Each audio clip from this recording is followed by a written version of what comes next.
Kankanadi, Mangaluru, 575-002. Contact 0824 243930. Website www.yanopaya.ayurveda.com. Justice K Hegde ಆಸ್ಪತ್ರೆ Deralakatte 1200 ಹಾಸಿಗೆಗಳುಳ್ಳ multi speciality ಆಸ್ಪತ್ರೆ. ಅತ್ಯಾಧುನಿಕ ಚಿಕಿತ್ಸೆಗಳು ಮತ್ತು ಗುಣಮಟ್ಟದ ಸೇವೆಗೆ ಸಜ್ಜಾಗಿದೆ. ಆಸ್ಪತ್ರೆಯಲ್ಲಿನ ಪ್ರಮುಖ ವಿಭಾಗಗಳು: cancer centre, cath lab, dialysis centre, IVF, closed ICU, NICU, lithotripsy, casualty, OT, OPD, 1.5 tesla, MRI scanner, ಸುಸಜ್ಜಿತ ನರವಿಜ್ಞಾನ ಸಂಶೋಧನಾ ಕೇಂದ್ರ ಮತ್ತು ಸೇವಾ ಕೇಂದ್ರ, ಸ್ಪೆಷಲ್ ರೂಮ್ಸ್. ಎಲ್ಲ ವಿಭಾಗಗಳಲ್ಲೂ ನುರಿತ ತಜ್ಞ ವೈದ್ಯರು ಮತ್ತು ನರ್ಸ್ಗಳ ಸೇವೆ. ಡೆಲಿವರಿ, ಸಿಸೇರಿಯನ್, ಕಣ್ಣಿನ ಶಸ್ತ್ರಚಿಕಿತ್ಸೆ, ಸೀಳುತುಟಿ ಶಸ್ತ್ರಚಿಕಿತ್ಸೆಗಳನ್ನ ಸಂಪೂರ್ಣ ಉಚಿತವಾಗಿ ಮಾಡಲಾಗುವುದು. ಹಾಗೂ ಎಲ್ಲ ವಿಮಾ ಕಾರ್ಡ್ಗಳು ಮತ್ತು ಸರ್ಕಾರಿ ಯೋಜನೆಗಳ ಸೌಲಭ್ಯವಿದೆ. ಆರೋಗ್ಯವಂತ ನಾಳೆಗಾಗಿ KS Hegde multi speciality hospital, Deralakatte, Mangaluru.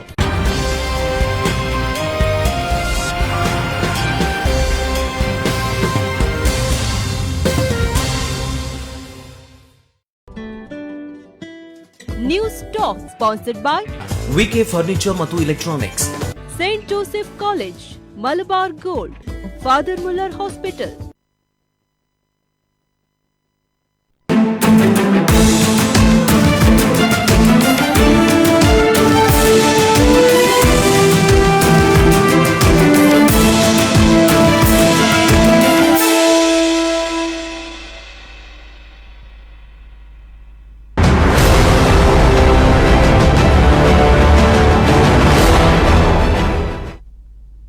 ಹಗಲು ದರೋಡೆ ವಿಶೇಷ ಕಾರ್ಯಕ್ರಮಕ್ಕೆ ಸ್ವಾಗತ. ನಾನು ಚೇತನ್.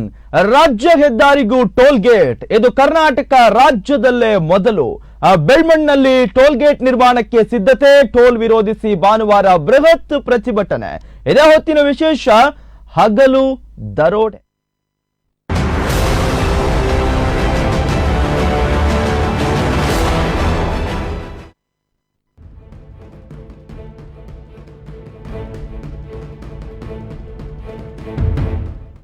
ಈ ಹಿಂದೆ ಭಾರೀ ಪ್ರತಿಭಟನೆಗಳಿಂದ ನೆನೆಗುದಿಗೆ ಬಿದ್ದಿದ್ದ ಬೆಳ್ಮಣ್ ಟೋಲ್ಗೇಟ್ ಪ್ರಕ್ರಿಯೆಗೆ ಮತ್ತೆ ಚಾಲನೆ ದೊರೆತಿದೆ. ಆಗಸ್ಟ್ 15ರಿಂದ ರಾಜ್ಯ ಹೆದ್ದಾರಿ ಕಾರ್ಕಳ ಪಡುಬಿದ್ರೆ ರಸ್ತೆಯಲ್ಲಿ ಸಂಚರಿಸುವ ವಾಹನ ಸವಾರರು ಸುಂಕವನ್ನ ಪಾವತಿಸಿ ಪ್ರಯಾಣಿಸಬೇಕಾಗಿದೆ.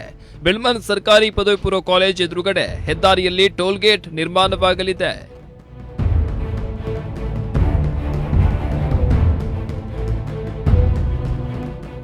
ಕೆಆರ್ಡಿಸಿಎಲ್ನ ಜೊತೆ ಸುಂಕ ವಸೂಲಾತಿಯ ಬಗ್ಗೆ ಗುತ್ತಿಗೆ ವಹಿಸಿಕೊಂಡಿರುವ ಸಂಸ್ಥೆ ಮೈಸೂರಿನ ಮಿತ್ರ ಇನ್ಫೋ ಸೊಲ್ಯೂಷನ್ನ ಜೊತೆ ಒಡಂಬಡಿಕೆ ನಡೆದಿದ್ದು, ಈ ಬಗ್ಗೆ ಪಂಚಾಯತ್ನ ಯಾವುದೇ ನಿರಪೇಕ್ಷಣ ಪತ್ರದ ಅಗತ್ಯ ಇಲ್ಲ ಎಂದು ಮಿತ್ರ ಸಂಸ್ಥೆಯ ಯೋಜನಾಧಿಕಾರಿಗಳ ಅಭಿಪ್ರಾಯ.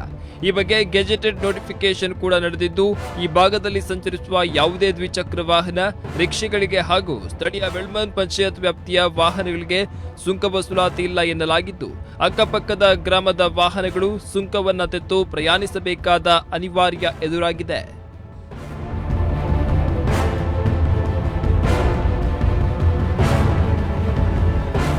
2012ರಲ್ಲಿ ಕರ್ನಾಟಕ ರಾಜ್ಯ ಹೆದ್ದಾರಿಗಳ ಅಭಿವೃದ್ಧಿ ಯೋಜನೆಯಡಿ ಕಾರ್ಕಳ ಪಡುಬಿದ್ರೆಯ ಸುಮಾರು 21 ಕಿಲೋಮೀಟರ್ ಉದ್ದದ ರಸ್ತೆ ಮುರುಡೇಶ್ವರದ ಆರ್ಎನ್ಎಸ್ ಗುತ್ತಿಗೆದಾರರು ಗುತ್ತಿಗೆಯನ್ನ ಪಡೆದು ಸುಮಾರು 68 ಕೋಟಿ ರೂಪಾಯಿ ವೆಚ್ಚದಲ್ಲಿ ಕಾಮಗಾರಿಯನ್ನು ನಿರ್ವಹಿಸಿದ್ರು.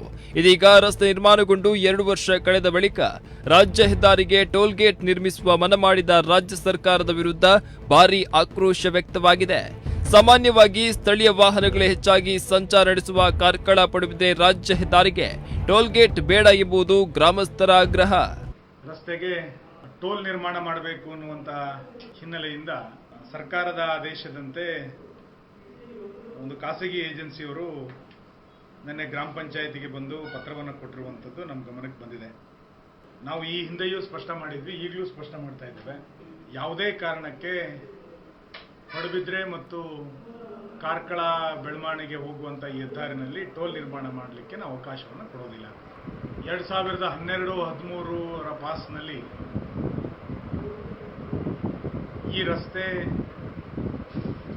ಕೆಶಿಪ್ ಯೋಜನೆ ಅಡಿಯಲ್ಲಿ ನಿರ್ಮಾಣಗೊಂಡಂಥ ರಸ್ತೆ. ಆ ರಸ್ತೆ ನಿರ್ಮಾಣದ ಸಂದರ್ಭದಲ್ಲಿ ಯಾವುದೇ ರೀತಿಯಾದಂಥ ಟೋಲ್ ನಿರ್ಮಾಣ ಮಾಡಬೇಕು ಅನ್ನುವಂಥ ಒಡಂಬಡಿಕೆ ಇರಲಿಲ್ಲ. ರಾಷ್ಟ್ರೀಯ ಹೆದ್ದಾರಿಯಲ್ಲಿ ಹೆಚ್ಚಾಗಿ ರಸ್ತೆಯ ನಿರ್ವಹಣೆಗಾಗಿ ಟೋಲ್ ಸಂಗ್ರಹಕ್ಕೆ ಅವಕಾಶವಿದೆ.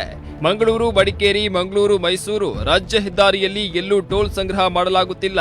ಹೀಗಿರುವಾಗ ಕರಾವಳಿಯಲ್ಲಿ ಇದೀಗ ಕಾರ್ಕಳ ಪಡುಬಿದ್ರೆ ರಾಜ್ಯ ಹೆದ್ದಾರಿಯಲ್ಲಿ ಇದೇ ಮೊದಲ ಬಾರಿಗೆ ಟೋಲ್ ಗೇಟ್ ಆರಂಭವಾಗುತ್ತಿದ್ದು, ಇದರ ವಿರುದ್ಧ ಸ್ಥಳೀಯರು ಧ್ವನಿ ಎತ್ತಿದ್ದಾರೆ.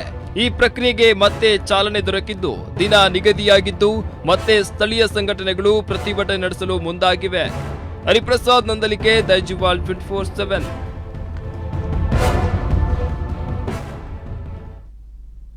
ಎಸ್, ರಾಜ್ಯ ಹೆದ್ದಾರಿಗೂ ಕೂಡ ಟೋಲ್ ಗೇಟ್ ಅನ್ನ ನಿರ್ಮಿಸಿ ಈ ಮೂಲಕ ಹಣ ಲೂಟಿ ಹೊಡೆಯುವಂತ ಒಂದು ಪ್ರಸ್ತಾಪವನ್ನ ರಾಜ್ಯ ಸರ್ಕಾರ ಮುಂದಿಡ್ತಾ ಇರುವಂತದ್ದು. ನಾವು ಈಗಾಗಲೇ ಮಂಗಳೂರಿನಿಂದ ಕಾರ್ಕಳಕ್ಕೆ ಹೋಗುವಂತಹ ಪ್ರಯಾಣಿಕರಿದ್ದಾರೆ, ಹೆಚ್ಚಿನವರು ಏನು ಪಡುಬಿದ್ರೆ ಮೂಲಕವಾಗಿಯೇ ಸಾಕ್ತಾರೆ. ಈಗಾಗಲೇ 3 ಕಡೆ ಟೋಲ್ ಗೇಟ್ ಟೋಲ್ ಅನ್ನ ಪಾವತಿಸಿ ಹೋಗ್ಬೇಕಾದಂತ ಪರಿಸ್ಥಿತಿ ಇದೆ. ಹೀಗಿರುವಾಗ ಮತ್ತೆ ಬೆಳ್ಮಣ್ಣಲ್ಲಿ ಟೋಲ್ ಗೇಟ್ ನಿರ್ಮಾಣ ಆದ್ರೆ ಮತ್ತೆ 4 ಕಡೆಗಳಲ್ಲಿ ಟೋಲ್ ಅನ್ನ ಕೊಟ್ಟು, ಅಂದ್ರೆ ಟೋಟಲ್ 3 ಕಡೆಗಳಲ್ಲಿ ಟೋಲ್ ಅನ್ನ ಕೊಟ್ಟು ಹೋಗುವಂತ ಪರಿಸ್ಥಿತಿ ನಿರ್ಮಾಣ ಆಗುತ್ತೆ. ಮತ್ತು ಇತಿಹಾಸದಲ್ಲಿ ನಾವು ಗಮನಿಸೋದಾದ್ರೆ ಮತ್ತು ಇಡೀ ರಾಜ್ಯದಾದ್ಯಂತ ನಾವು ನೋಡೋದಾದ್ರೆ ಎಲ್ಲೂ ಕೂಡ ರಾಜ್ಯ ಹೆದ್ದಾರಿಗೆ ಅಂದ್ರೆ ಸ್ಟೇಟ್ ಹೈವೇಗೆ ಟೋಲ್ ಗೇಟ್ ಅನ್ನು ನಿರ್ಮಿಸಿ ಟೋಲ್ ಪಡೆಯುವಂತಹ ಯಾವುದೇ ಕಾನೂನು ಇಲ್ಲ ಅನ್ನುವಂಥದ್ದು. ಬಿಕಾಸ್ ಹೆಚ್ಚಿನ ರಾಜ್ಯ ಹೆದ್ದಾರಿಗಳು ರಾಜ್ಯ ಸರ್ಕಾರವೇ ಹಣವನ್ನ ಹೂಡಿ ಅಥವಾ ರಾಜ್ಯ ಸರ್ಕಾರವೇ ಹಣ ಹಾಕಿ ಕಾಮಗಾರಿಯನ್ನು ಮಾಡುವಂಥದ್ದು, ಅಂದ್ರೆ ಜನರ ತೆರಿಗೆ ಹಣದಿಂದ ರಸ್ತೆ ನಿರ್ಮಾಣ ಆಗುವಂಥದ್ದು. ಇಲ್ಲೂ ಕೂಡ ಪಡುಬಿದ್ರೆಯಿಂದ ಕಾರ್ಕಳಕ್ಕೆ ತನಕಿರುವಂತ ರಸ್ತೆಯಲ್ಲೂ ಕೂಡ ರಾಜ್ಯ ಸರ್ಕಾರವೇ ಹಣ ಹಾಕಿ ಮಾಡಿರ್ತಕ್ಕಂಥ ರಸ್ತೆ. ಆದ್ರೆ ಈಗ 4 ವರ್ಷಗಳ ಬಳಿಕ ರಸ್ತೆ ನಿರ್ಮಾಣ ಆಗಿ 4 ವರ್ಷಗಳ ಬಳಿಕ ಯಾಕೆ ಟೋಲ್ ಗೇಟ್ ಅನ್ನುವಂತಹ ಒಂದು ಪ್ರಶ್ನೆ ಕೂಡ ಹುಡ್ತಾ ಇದೆ. ಇದರ ಬಗ್ಗೆ ಈಗಾಗಲೇ ಹೋರಾಟದ ರೂಪುರೇಷೆಗಳು ಕೂಡ ಆರಂಭಗೊಂಡಿದೆ. ಇವೆಲ್ಲದರ ಬಗ್ಗೆ ಮಾತಾಡೋದಕ್ಕೆ ನಮ್ಮ ಜೊತೆ ನ್ಯಾಯವಾದಿಗಳಾದಂತಹ ಸರ್ವಜ್ಞ ತಂತ್ರಿ ಇದ್ದಾರೆ. ಕಾರ್ಯಕ್ರಮಕ್ಕೆ ಸ್ವಾಗತ ಮಾಡ್ತಾ ಇದ್ದೇನೆ. ಸಾಮಾಜಿಕ ಕಾರ್ಯಕರ್ತರಾದಂತಹ ವಿಶ್ವನಾಥ್ ಪಾಡ್ಕರ್ ಕಾರ್ಯಕ್ರಮಕ್ಕೆ ಸ್ವಾಗತ ಮಾಡ್ತಾ ಇದ್ದೇನೆ. ನಿಮ್ಮ ವಾಹಿನಿಯ ಪತ್ರಕರ್ತರಾದಂತಹ ಹರಿಪ್ರಸಾದ್ ನಂದಳಿಕೆ ಕಾರ್ಯಕ್ರಮಕ್ಕೆ ಸ್ವಾಗತ ಮಾಡ್ತಾ ಇದ್ದೇನೆ. ಎಸ್, ನಾನು ಮೊದಲಾಗಿ ಸರ್ವಜ್ಞ ತಂತ್ರಿ ಅವರನ್ನು ಆರಂಭಿಸಬೇಕು. ಈ ಮೊದಲು ಕೂಡ ಒಂದು ಪ್ರಸ್ತಾಪ ಬಂದಿತ್ತು, ಆ ಸಂದರ್ಭದಲ್ಲೂ ಕೂಡ ಹೋರಾಟದ ಒಂದು ಹಾದಿ ತುಳಿದ ಕಾರಣ ಆ ಒಂದು ಪ್ರಸ್ತಾಪ ಕೈ ಬಿಡಲಾಯಿತು. ಈಗ ಮತ್ತೆ ಚುನಾವಣೆ ಬಳಿಕ ಈ ಒಂದು ಪ್ರಸ್ತಾಪ ಸರ್ಕಾರದ ಮುಂದಿದೆ ಮತ್ತು ಗೆಜೆಟ್ ನೋಟಿಫಿಕೇಶನ್ ಕೂಡ ಆಗಿರುವಂತದ್ದು. ತಮ್ಗೆಲ್ಲಾದ್ರೂ ಕೂಡ ಭರವಸೆ ಇದೆ ನಾವು ಹೋರಾಟದ ಮೂಲಕ ಈ ಬಾರಿ ಮತ್ತೆ ಜಯ ದೊರಕುತ್ತೆ ಅನ್ನುವಂಥದ್ದು? ಸರ್ವಜ್ಞ ತಂತ್ರಿ ಅವರೇ, ಖಂಡಿತವಾಗಿ ಸಹ ಭರವಸೆ ಇದೆ. ಈ ಒಂದು ನಮ್ಮ ಭರವಸೆಯನ್ನಿಟ್ಟುಕೊಂಡೇ ನಾವು ಹೋರಾಟಕ್ಕೆ ಇಳಿದಿದ್ದೇವೆ. ಯಾಕಂತೇಳಿದರೆ ನಮಗೆ ಈ ಹಿಂದೆ ಒಂದು 4-5 ವರ್ಷದ ಹಿಂದೆ ಏನು ಸುವರ್ಣ ಕಾರಿಡಾರ್ ಯೋಜನೆ ಅಂತ ಒಂದು ನಮ್ಮ ಯೋಜನೆ ಬಂದಿತ್ತು ನಮ್ಮ ಊರಿಗೆ. 1100 ಎಕರೆ ಪ್ರದೇಶವನ್ನು ಕೃಷಿ ಭೂಮಿಯನ್ನು ನೋಟಿಫಿಕೇಶನ್ ಮಾಡಿತ್ತು ಸುವರ್ಣ ಕಾರಿಡಾರ್ ಯೋಜನೆಗೆ. ಆ ಸಂದರ್ಭದಲ್ಲಿ ನಾವು ಎಲ್ಲರೂ ಊರಿನವರು ಸುತ್ತಮುತ್ತ ಹಳ್ಳಿಗಳವರು ಎಲ್ಲ ಸೇರಿ ಅದಕ್ಕೆ ವಿರುದ್ಧವಾಗಿ ಹೋರಾಡಿ ನಾವು ಅದನ್ನು ಡಿನೋಟಿಫೈ ಮಾಡಿಸಿದ್ದೇವೆ. ಆ ಒಂದು ಕೀರ್ತಿ ನಮಗೆ ಇದೆ. ಆ ಒಂದು ವಿಶ್ವಾಸದ ಮೇರೆಗೆ ಮತ್ತೊಮ್ಮೆ ಅದೇ ನಮ್ಮ ಹತ್ತಿರದ ಊರಿನ ನಂದಳಿಕೆಯ ಸುಹಾಸ್ ಹೆಗ್ಡೆ ಅಂತೇಳಿ ಅವರ ಒಂದು ನೇತೃತ್ವದಲ್ಲಿ ಈ ಒಂದು ಬೃಹತ್ ಪ್ರತಿಭಟನೆಯನ್ನು ನಾವು ಮಾಡ್ತಾ ಇದ್ದೇವೆ. ಅದು ನಾವು ಕೇವಲ ಬೆಳ್ಮಣ್ಣಿನ ಜನತೆ ಮಾತ್ರ ಮಾಡ್ತಿಲ್ಲ, ಸುತ್ತಮುತ್ತಲಿನ ಸಾಧಾರಣ 35 ಹಳ್ಳಿಗಳ ಜನರು ಒಟ್ಟು ಸೇರಿ ಸಾಧಾರಣವಾಗಿ ನಮ್ಮ ನಿರೀಕ್ಷೆ 10,000ಕ್ಕಿಂತ ಸಹ ಹೆಚ್ಚಿನ ಜನರು ಸಾರ್ವಜನಿಕರು ನಾಡಿದ್ದು ಭಾನುವಾರ ಸೇರ್ತಾರೆ ಅಂತ ಹೇಳಿ ಅದೊಂದು ನಾವು ಬೃಹತ್ ಪ್ರತಿಭಟನೆಯನ್ನು ಮಾಡಿ ಇದರಲ್ಲಿ ಈ ಪ್ರತಿಭಟನೆಯಲ್ಲಿ ಖಂಡಿತ ಜಯಗಳಿಸ್ತೇವೆ ಅನ್ನುವಂಥ ಸಂಪೂರ್ಣ ವಿಶ್ವಾಸ ನಮಗೆ ಇದೆ. ಎಸ್, ವಿಶ್ವನಾಥ್ ಪಾಡ್ಕರ್ ಅವರೇ, ಎಲ್ಲೂ ಕೂಡ ಪಂಚಾಯತ್ನ ನಿರಾಪೇಕ್ಷಣ ಪತ್ರವನ್ನ ಪಡ್ಕೊಳ್ಳಿಲ್ಲ. ಏಕಾಏಕಿ ಮೈಸೂರಿನ ಮಿತ್ರ ಸಂಸ್ಥೆಯವರು ಪಂಚಾಯತ್ಗೆ ಒಂದು ನೋಟಿಸ್ ಅನ್ನ ಕಳಿಸ್ತಾರೆ. ಅದಾದ ಬಳಿಕ ಈಗ ನಿನ್ನೆಯ ದಿವಸ ಜಿಲ್ಲಾ ಉಸ್ತುವಾರಿ ಸಚಿವರಿಗೂ ಕೂಡ ಮನವಿ ಕೊಡಲಾಗಿದೆ. ಶಾಸಕರು ಕೂಡ ನೇರವಾಗಿ ಹೇಳಿದ್ದಾರೆ, ನಾವು ನಿಮ್ಮ ಜೊತೆ ಇರ್ತೇವೆ ಮತ್ತು ಟೋಲ್ ಗೇಟ್ ನಿರ್ಮಾಣಕ್ಕೆ ಯಾವುದಕ್ಕೂ ಕೂಡ ನಾವು ಆಸ್ಪದವನ್ನ ಮಾಡಿಕೊಡೋದಿಲ್ಲ ಅಂತೇಳಿ. ಅಂದ್ರೆ ಎಲ್ಲೋ ಒಂದ್ ಕಡೆ ಗ್ರಾಮಸ್ಥರನ್ನ ಮತ್ತು ಗ್ರಾಮ ಪಂಚಾಯತ್ ಅನ್ನ ಜನರನ್ನೆಲ್ಲರನ್ನೂ ಕೂಡ ಕತ್ತಲೆಯಲ್ಲಿಟ್ಟು ಏಕಾಏಕಿ ಮಾಡುವಂತದ್ದು ಪ್ರಯತ್ನನ ಅಂತ ಹೇಳಿದ್ದು ತಮ್ಮ ಪ್ರಕಾರ? ನಿಜವಾಗ್ಲೂ ಇದು ಇಷ್ಟರವರೆಗೆ ಯಾರಿಗೂ ಒಂದು ವಿಷಯ ಕೊಡದೆ ಹಾಗೆ ನಮ್ಮನ್ನೆಲ್ಲ ಇಡೀ ನಮ್ಮ ಬೆಳ್ಮಣ್ಣು ಪಂಚಾಯತ್ ಹಾಗೂ ಇಲ್ಲಿನ ಈ ಊರ ಎಲ್ಲರನ್ನು ಕತ್ತಲೆಗೆ ಇಟ್ಟು ಮಾಡೋ ಪ್ರಯತ್ನ ಮಾಡ್ತಿದ್ದಾರೆ. ನಿಜವಾಗಿ ಇದು ನಮ್ಮ ಸರ್ಕಾರ ತುಂಬ ಈ ಬಗ್ಗೆ ಸ್ವಲ್ಪ ಜಾಗ್ರತೆ ವಹಿಸಿ ನಾವು ಕೂಡ ಈ ಉಡುಪಿ ತಾಲೂಕು ತುಂಬ ಮುಂಚೆಯಿಂದಲೂ ಸ್ವಲ್ಪ ಸಾಧಾರಣ ಶಾಂತಿ ಪ್ರಿಯರು. ಹಾಗಾಗಿ ನಾವು ಈ ವಿಷಯದಲ್ಲಿ ತುಂಬ ನಮ್ಮನ್ನು ಕತ್ತಲೆಗೆ ಇಟ್ಟು ಮಾಡಿದರೆ ಅದನ್ನು ಆ ಬಗ್ಗೆ ನಾವು ಪ್ರತಿಭಟನೆ ಮಾಡಲಿಕ್ಕೆ ಬಯಸ್ತೇವೆ. ಎಸ್, ಹರಿಪ್ರಸಾದ್ ಅವರು, ಈಗ ಪ್ರಮುಖವಾಗಿ ಪಂಚಾಯತ್ಗೆ ಆ ಒಂದು ನೋಟಿಸ್ ಬಂದ ಹಿನ್ನೆಲೆಯಲ್ಲಿ ಮಾತ್ರ ಈ ಒಂದು ವಿಚಾರ ಗೊತ್ತಾಗಿರುವಂತದ್ದು. ಆದ್ರೆ ಇಲ್ಲಿ ಕಂಪನಿಯವರು ಯಾವುದರಲ್ಲೂ ಕೂಡ ಹಣ ಹೂಡಿಕೆ ಮಾಡಿಲ್ಲ. ಏನು ಮೈಸೂರಿನ ಮಿತ್ರ ಸಂಸ್ಥೆಯವರು ಈ ಒಂದು ರಸ್ತೆಗೆ ಹಣ ಹೂಡಿಕೆ ಮಾಡಿರುವಂತದ್ದಲ್ಲ, RNS ಕಂಪನಿಯವರು ಹಣ ಹೂಡಿಕೆ ಮಾಡಿರುವಂತದ್ದು. ಗವರ್ಮೆಂಟ್ ಅವರಿಗೆ ಟೆಂಡರ್ ಮೂಲಕ ಹಣ ಕೂಡ ಪಾವತಿ ಆಗಿದೆ. ಈಗ ಯಾಕೆ ಟೋಲ್ ವಸೂಲಾತಿ ಅನ್ನುವಂಥದ್ದು ಒಂದು ಪ್ರಶ್ನೆ, ಏನ್ ಹೇಳ್ತೀರಾ ಅಂತ ಹೇಳಿ? ನಿಜಕ್ಕೆ ಹೇಳ್ಬೋದು ಚೇತನ. ಏನು 2012ರಲ್ಲಿ ಈ ರಸ್ತೆಯ ಒಂದು ರೂಪುರೇಷೆ ರೆಡಿ ಆಗುತ್ತೆ. ಆ ಬಳಿಕ ಒಂದು ಕೆಶಿಪಿನ ಮಾರ್ಗದರ್ಶನದಲ್ಲಿ RNS ಗುತ್ತಿಗೆದಾರರು ಗುತ್ತಿಗೆಯನ್ನು ಪಡೆದು ರಸ್ತೆಯನ್ನು ನಿರ್ಮಾಣ ಮಾಡ್ತಾರೆ. ಆ ಬಳಿಕ ಸುಮಾರು ಒಂದು 4 ರಸ್ತೆ ನಿರ್ಮಾಣವಾಗಿ 4 ವರ್ಷ ಬಳಿಕ ಟೋಲ್ ಸಂಗ್ರಹಕ್ಕೆ ಈಗ ಮುಂದಾಗಿದ್ದಾರೆ. ಯಾವುದೇ ಒಂದು ರಾಜ್ಯದಲ್ಲಿ ಆಗಲಿ ಇಡೀ ದೇಶದಲ್ಲಿ ಆಗಲಿ ಒಂದು ರಾಜ್ಯ ರಸ್ತೆಗೆ ಟೋಲ್ ಸಂಗ್ರಹಿಸುವಂಥ ವ್ಯವಸ್ಥೆ ಇಲ್ಲಿವರೆಗಿಲ್ಲ.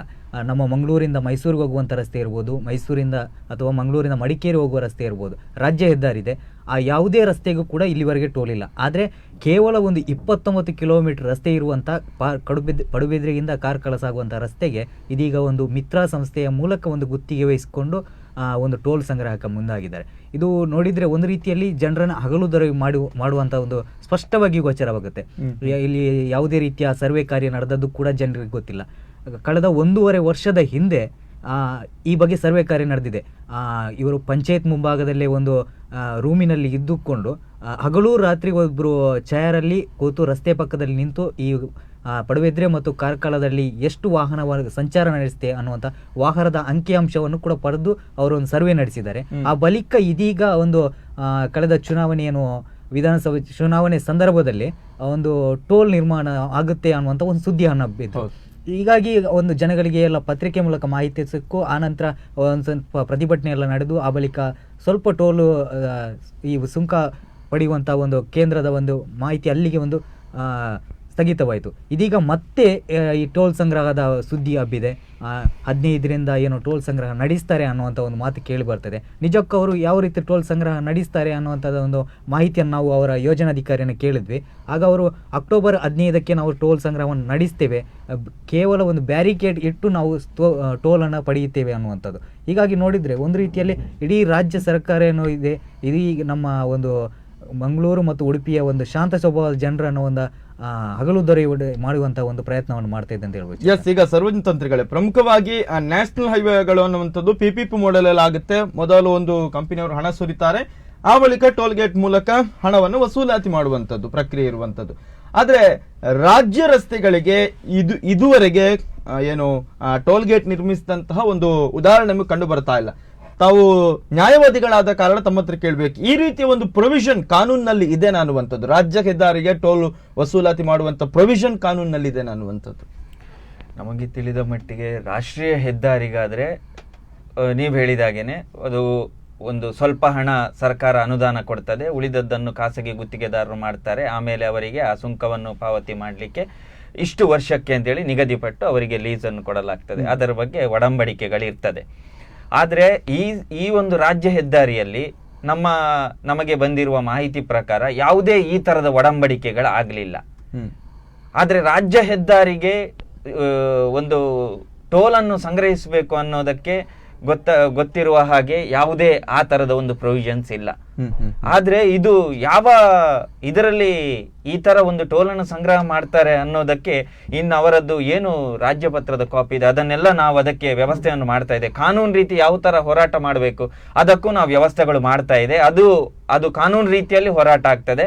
ಇದು ಸಾರ್ವಜನಿಕರ ಪ್ರತಿಭಟನೆ ಆಗ್ತದೆ. ಯಾಕಂದ್ರೆ ಪದೇ ಪದೇ ನಮ್ಮ ಪಡುಬಿದ್ರೆ ಕಾರ್ಕಳ ರಸ್ತೆನೆ ಯಾಕೆ ಅನ್ನುವಂಥದ್ದು, ಬಿಕಾಸ್ ರಾಜ್ಯದಲ್ಲಿ ಈಗ ರಾಜ್ಯ ಸರ್ಕಾರಕ್ಕೆ ಬೊಕ್ಕಸಕ್ಕೆ ಆದಾಯ ಇಲ್ಲ ಅಥವಾ ಆದಾಯ ಕಮ್ಮಿ ಇದೆ ಅಂತ ಏನಾದ್ರೂ ವಿಚಾರ ಇದ್ರೂ ಕೂಡ ಬೇರೆ ಸ್ಟೇಟ್ ಹೈವೇಗಳಿದೆ, ಆದ್ರೆ ಪಡುಬಿದ್ರೆ ಕಾರ್ಕಳನೇ ಯಾಕೆ ಪದೇ ಪದೇ ಟಾರ್ಗೆಟ್ ಅನ್ನುವಂಥದ್ದು ಇಲ್ಲಿ? ಯಾಕಂತ ಹೇಳಿದ್ರೆ ಕಳೆದ ಒಂದು 4 ವರ್ಷದ ಹಿಂದೆ ರಚನೆಯಾದ ಈ ರಾಜ್ಯ ಹೆದ್ದಾರಿಗೆ ಬಹಳ ಹೆಸರು ಬಂತು, ಅತ್ಯುತ್ತಮ ರಸ್ತೆ ಅನ್ನುವಂಥದ್ದು ಹೆಸರು ಬಂತು. ಆಮೇಲೆ ಬಹಳ ಅವರು RNS ಅವರು ಕನ್ಸ್ಟ್ರಕ್ಷನ್ ಏನು ಮಾಡಿದ್ದಾರೆ, ಬಹಳ ಉತ್ತಮವಾಗಿ ರಸ್ತೆಯನ್ನು ಮಾಡಿಕೊಟ್ಟಿದ್ದಾರೆ. ಅದರಿಂದಾಗಿ ಇಲ್ಲಿ ಸಾಮಾನ್ಯ ಜನರ ಓಡಾಟನೂ ಇಲ್ಲಿ ಜಾಸ್ತಿ ಆಯಿತು. ಅಂದ್ರೆ ಹೊರ ರಾಜ್ಯದಿಂದಾಗ್ಲಿ ಹೊರ ಜಿಲ್ಲೆಗಳಿಂದಾಗ್ಲಿ ಜನರು ಬರುವಂತದ್ದಷ್ಟೇನು ಇಲ್ಲ. ಆದ್ರೆ ಇಲ್ಲಿ ಏನಿದೆ ಒಂದು 25-30 ಹಳ್ಳಿಗಳೇನಿದಾವೆ, ಇಲ್ಲಿಯ ಜನರು ಓಡಾಟವನ್ನು ಜಾಸ್ತಿ ಮಾಡ್ತಾ ಇದ್ದಾರೆ. ಒಂದನೆಯದ್ದು. ಎರಡನೆಯದ್ದು, ಇಲ್ಲಿ ಬೆಳ್ಮಣ್ಣಿನ ಆಸುಪಾಸಿನ ಸೂಡ, ನಂದಳಿಕೆ ಮತ್ತೆ ಪಳ್ಳಿ ಇಂತಹ ಒಂದು ಗ್ರಾಮಗಳಲ್ಲಿ ಈ ಕ್ರಷರ್ ಉದ್ಯಮಗಳು ಜಾಸ್ತಿ ಇದಾವೆ. ಮತ್ತೆ ಕೆಂಪು ಕಲ್ಲು ಗಣಿಗಾರಿಕೆ ಅದೇನಿದೆ ಅದು ಜಾಸ್ತಿ ಆ ಒಂದು ಪ್ರದೇಶದಲ್ಲಿ ಮಾಡ್ತಾ ಇದ್ದಾರೆ. ಮೇನ್ ಆಗಿ ಅವರು ಏನು ಮಾಡಿದ್ದಾರೆ ಅಂದ್ರೆ ಅವರ ಸರ್ವೆ ಕಾರ್ಯದಲ್ಲಿ ಅವರಿಗೆ ಕಂಡು ಬಂದದ್ದು ಹೆವಿ ವೆಹಿಕಲ್ಸ್ ತುಂಬಾ ಓಡಾಡ್ತದೆ ಅಂತೇಳಿ. ಅವರು ಮೇನ್ ಏನು ಇದು ಮಾಡಿದ್ದಾರೆ, ಟಾರ್ಗೆಟ್ ಮಾಡಿದ್ದು ಹೆವಿ ವೆಹಿಕಲ್ಸ್ ಅನ್ನು. ಮತ್ತೊಂದು ಏನು ಅಂತಂದ್ರೆ ಪ್ರತಿನಿತ್ಯ ಓಡಾಡುವ ಬಸ್ಸುಗಳು. ಈ ಕಡೆ ಉಡುಪಿಯಿಂದ ಕಾರ್ಕಳ, ಮೂಡುಬಿದ್ರೆಯಿಂದ ಬೆಳ್ಮಣ್ಣು, ಪಡುಬಿದ್ರೆಯಿಂದ ಬೆಳ್ಮಣ್ಣು, ಈ ಕಡೆಯಿಂದ ಶಿರ್ವ ಮಂಚಕಲಿಂದ ಬೆಳ್ಮಣ್ಣು, ಎಲ್ಲ ಕಡೆಯಿಂದ ಸಹ ಬಂದು ಸಂಧಿಸುವ ಜಾಗ ಮೇನ್ ಬೆಳ್ಮಣ್ಣಿಗೆ ಸಂಧಿಸಿಯೇ ಆ ಕಡೆ ಈ ಕಡೆ ಹೋಗಬೇಕಾದಂತದ್ದು. ಅದರಿಂದಾಗಿ ಬೆಳ್ಮಣ್ಣು ಮೇನ್ ಜಂಕ್ಷನ್ ಆಗಿ ಏರ್ಪಟ್ಟಿದೆ. ಅದರಿಂದಾಗಿ ಅಲ್ಲಿ ಈ ದಿನನಿತ್ಯ ಓಡಾಡುವ ವಾಹನಗಳು ಅತಿ ಹೆಚ್ಚಾಗಿವೆ. ಮೂರನೆಯದ್ದು ಆತ್ರಾಡಿ ಬಸ್ಪೆ, ಇನ್ನೊಂದು ರಾಜ್ಯ ಹೆದ್ದಾರಿ ಅಲ್ಲಿ ಡಿಕ್ಲೇರ್ ಆಗಿದೆ. ಏನು ಆತ್ರಾಡಿಯಿಂದ ಬಂದು ಬೆಳ್ಮಣ್ಣಿಂದ ಪಾಸ್ ಆಗಿ ಅದು ಮುಣ್ಕೂರಿಂದ ಬಂದು ಬಸ್ಪೆಗೆ ಸೇರುವಂತದ್ದು, ಅದು ಇವಾಗ ರಾಜ್ಯ ಹೆದ್ದಾರಿ ಆಗಿದೆ. ಒಂದು ವೇಳೆ ಈ ರಾಜ್ಯ ಹೆದ್ದಾರಿಗೆ ಟೋಲ್ ಮಾಡಿ ಅದರಲ್ಲಿ ಏನಾದ್ರೂ ಸಕ್ಸಸ್ ಆದ್ರೆ, ಸರ್ಕಾರ ಸುಂಕವನ್ನು ಪಡೆಯಲಿಕ್ಕೆ ಸ್ಟಾರ್ಟ್ ಮಾಡಿದ್ರೆ ಇಂತಹ ಎಷ್ಟೋ ರಸ್ತೆಗಳಿಗೆ ಮಾಡಬಹುದು ಅವರಿಗೆ.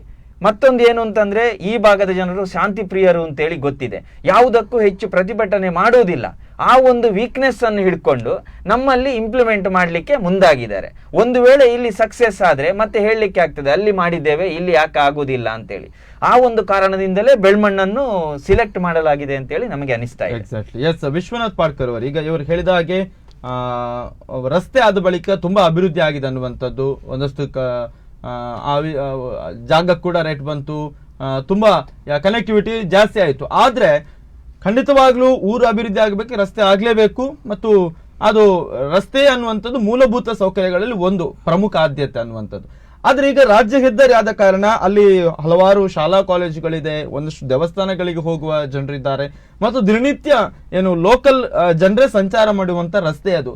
ಹೀಗಾಗಿ ಎಲ್ಲೊಂದ್ ಕಡೆ ಟೋಲ್ ಕೊಟ್ಟು ಹೋಗುವಂತದ್ದು ದಿನನಿತ್ಯ ಸಂಚರಿಸುವವರಿಗೆ ದೊಡ್ಡ ಮಟ್ಟದಲ್ಲಿ ಏನು ಅದು ಹೊಡೆತ ಬೀಳುತ್ತೆ ಅನ್ನುವಂಥದ್ದು. ಯಾಕಂತ ಹೇಳಿದ್ರೆ ಈಗಾಗಲೇ ಸುರತ್ಕಲ್ ಇರ್ಬೋದು, ಹೆಜಮಾಡಿ ಇರ್ಬೋದು, ಸಾಸ್ತಾನ್ ಇರ್ಬೋದು, ನಮ್ಮ ತಲಪಾಡಿ ರಾಷ್ಟ್ರೀಯ ಹೆದ್ದಾರಿಗಳಲ್ಲೇ ಅಲ್ಲಿನ ಏನು ಸ್ಥಳೀಯರಿಗೆ ವಿನಾಯಿತಿ ಕೊಡ್ಬೇಕನ್ನುವಂತ ಒಂದು ಹೋರಾಟಗಳು ತೀವ್ರ ನಿಟ್ಟಿನಲ್ಲಿ ನಡೀತಾ ಇದೆ. ರಾಷ್ಟ್ರೀಯ ಹೆದ್ದಾರಿ ಹೋರಾಟ ಸಮಿತಿಯವರು ಕೂಡ ಹೋರಾಟ ಮಾಡ್ತಾ ಇದ್ದಾರೆ. ಅಲ್ಲೇ ರಾಷ್ಟ್ರೀಯ ಹೆದ್ದಾರಿಯಲ್ಲೇ ಸ್ಥಳೀಯರಿಗೆ ವಿನಾಯಿತಿ ಕೊಡ್ಬೇಕಂತ ಹೋರಾಟಗಳು ಆಗ್ತಾ ಇರುವ ನಡುವೆನೆ ಸ್ಥಳೀಯರೇ ಓಡಾಡುವ ರಸ್ತೆಗೆ ಟೋಲ್ ಹಾಕಿಬಿಟ್ರೆ ಪರಿಸ್ಥಿತಿ ಯಾವ ಮಟ್ಟಿಗೆ ಹೋಗ್ಬೋದು ಅಂತ ಹೇಳಿ ತಮ್ಮ ಪ್ರಕಾರ? ನಿಜವಾಗ್ಲೂ ಇದು ಇಲ್ಲಿ ಹೆಚ್ಚಿನ ಸ್ಥಳೀಯರು ಮಾತ್ರ ಓಡಾಡುವ ರಸ್ತೆಗಳು. ಇಲ್ಲಿ ನಾವು ಸ್ಥಳೀಯರಿಗೆ ಇಂಥ ಒಂದು ಟೋಲನ್ನು ಸುಂಕ ಹಾಕಿದ ಕೂಡಲೇ ಜನರಿಂದ ಮಾಡ್ತಾರೆ, ಬೇರೆ ಯಾವ ಉಪಯೋಗ ಅವರು ಹೋಗಲೇಬೇಕಾಗ್ತದೆ. ಮತ್ತೊಂದು ವಿಷಯ ಹೇಳೋದಾದರೆ, ನಮಗೆ ಈ ಬೆಳ್ಮಣ್ಣಿಂದ ಕಾರ್ಕಳ ಹೋಗುವವರು ತುಂಬ ಮಂದಿ ಜಾಸ್ತಿ. ನಮ್ಮ ಪ್ರತಿಯೊಂದು ಆಫೀಸ್ ಆಗಲಿ, ನಮ್ಮದು ತಾಲೂಕು ಕಾರ್ಕಳ ಆಗಿರೋದ್ರಿಂದ ಅಲ್ಲಿ ಪ್ರತಿ ದಿವಸಕ್ಕೆ 1 ಸಲ 2 ಸಲ ಖಂಡಿತ ಹೋಗ್ತಾ ಇರ್ತಾರೆ ಜನರು. ಅವರು 2 ಸಲ 3 ಸಲ ಹೋಗುವಾಗ ಇಷ್ಟು ಸುಂಕ ಕಟ್ತಾ ಹೋದರೆ ಜನರ ಪರಿಸ್ಥಿತಿ ಹೇಗಾಗ್ಬೋದು ಅಂದಾಜು ಮಾಡ್ಬೋದು. ಮತ್ತೊಂದು ವಿಷಯ ಅಂದರೆ, ನಾವು ಇಲ್ಲಿ ವಿದೇಶಿಯರು ಅಥವಾ ಬೇರೆ ಎಲ್ಲಿ ಗಾಡಿ ಕೂಡ ಇಲ್ಲಿ ಹೆಚ್ಚಿನ ವಾಹನಗಳು ಬರೋದಿಲ್ಲ. ನಮ್ಮ ಊರಿನವ್ರ ವಾಹನಗಳು ಮಾತ್ರ.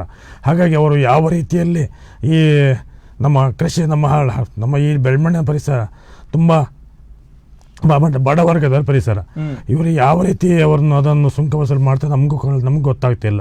ಹೀಗಾಗಿ ನಾವು ಈ ಟೋಟಲಿ ನೋಡ್ಲಿಕ್ಕೆ ಹೋದರೆ ನಮ್ಮ ಊರಿನವರನ್ನು ಕತ್ತಲಿಗಿಟ್ಟು ನಮ್ಮ ಈ ಹಳ್ಳಿ ಪ್ರದೇಶದವರನ್ನು ಸಾಧಾರಣ ಈ ಬೆಳ್ಮಣ್ಣು ಪರಿಸರದಲ್ಲಿ ನನ್ನ ಅಂದಾಜು ಪ್ರಕಾರ 75% ಅವರು ಹಳ್ಳಿಯವರು ಮತ್ತು ಬಡವರ್ಗದವರು ಕೂಲಿ ಕಾರ್ಮಿಕರು ಜಾಸ್ತಿ ಇದ್ದಾರೆ. ಆದರೆ ಅವರು ಪ್ರತಿಯೊಂದು ಮನೆಯಲ್ಲಿ ಕೂಡ ಒಂದೊಂದು ವೆಹಿಕಲ್ ಇದ್ದೇ ಇರ್ತದೆ. ಮತ್ತು ಎರಡನೇದಾಗಿ ಅಂತ ಈಗದ ಪರಿಸ್ಥಿತಿಯಲ್ಲಿ ಏನಾಗ್ತದೆ ಅಂದರೆ, ನೀವು ಪ್ರತಿಯೊಂದು ಕಡೆ ಹೋಗುವಾಗ, ಒಂದು ಬೆಳ್ಮಣ್ಣಿಂದ ಕಾರ್ಕಳ ಆಸೆ ಹೋಗುವಾಗ 2-3 ಸಲ ಸುಂಕ ಕೊಡಬೇಕಾಗ್ತದೆ. ಹಾಗಾಗಿ ಯಾವ ರೀತಿಯ ಸುಂಕ ಕೊಡೋದು ಅವರು? ಇದನ್ನು ನಮ್ಮ ಸರ್ಕಾರ ಅಂದಾಜು ಮಾಡಿಕೊಳ್ಬೇಕು. ಅಂದಾಜು ಮಾಡಿ ಆ ಸುಂಕ ಟೋಲ್ ಗೇಟನ್ನು ಬಂದ್ ಮಾಡೋದು ನಮಗೆ ಒಳ್ಳೆಯ ಕಾಣ್ತದೆ. ಹಾಗೂ ನಮ್ಮ ಈ ಪರಿಸರದಲ್ಲಿ ಹೆಚ್ಚಾಗಿ ಕೃಷಿಕರಿರೋದ್ರಿಂದ ಕೃಷಿಕರಿಗೆ ಹೀಗೆ ಅವರು ಸುಂಕ ವಸೂಲು ಮಾಡಿದರೆ ಕೃಷಿಕರ ಪರಿಸ್ಥಿತಿ ಹೇಗಾಗ್ಬೋದು ಅನ್ನೋ ಅಂದಾಜು ಮಾಡ್ಕೊಳ್ಬೇಕಾಗ್ತದೆ. ಎಕ್ಸಾಕ್ಟ್ಲಿ.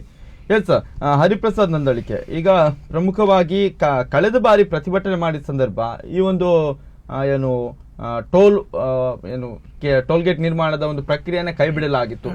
ಆ ಸಂದರ್ಭ ಏನಾದ್ರೂ ಇದಕ್ಕೆ ಜಿಲ್ಲಾಡಳಿತ ವತಿಯಿಂದನೋ ಅಥವಾ ಆಗಿನ ಜಿಲ್ಲಾ ಉಸ್ತುವಾರಿಗಳ ಮೂಲಕ ಏನಾದ್ರೂ ಸರ್ಕಾರಕ್ಕೆ ಏನಾದ್ರೂ ಈ ತರ ಮನವಿ ಅಥವಾ ಇನ್ನು ಮುಂದಕ್ಕೂ ಕೂಡ ಈ ಪ್ರಸ್ತಾಪ ಬರಬಾರದ ನಿಟ್ಟಿನಲ್ಲಿ ಏನಾದ್ರೂ ಕೊಟ್ಟಂತ ಉದಾಹರಣೆಗಳು ತಮ್ಮ ಪ್ರಕಾರ ಗೊತ್ತಿದೆ? ನಾನು ನಿಜಕ್ಕೆ ಹೇಳ್ಬೋದು, ಕಳೆದ 1.5 ವರ್ಷದ ಹಿಂದೆ ಏನು ಪ್ರತಿಭಟನೆ ನಡೆಯಿತು ಆ ಸಂದರ್ಭದಲ್ಲೂ ಕೂಡ ಇಲ್ಲಿನ ಹೋರಾಟಗಾರರು ಒಂದು ತಹಶೀಲ್ದಾರ್ಗಾಗಿರ್ಬೋದು ಜಿಲ್ಲಾಧಿಕಾರಿ ಮನವಿಯನ್ನು ನೀಡಿದ್ದಾರೆ.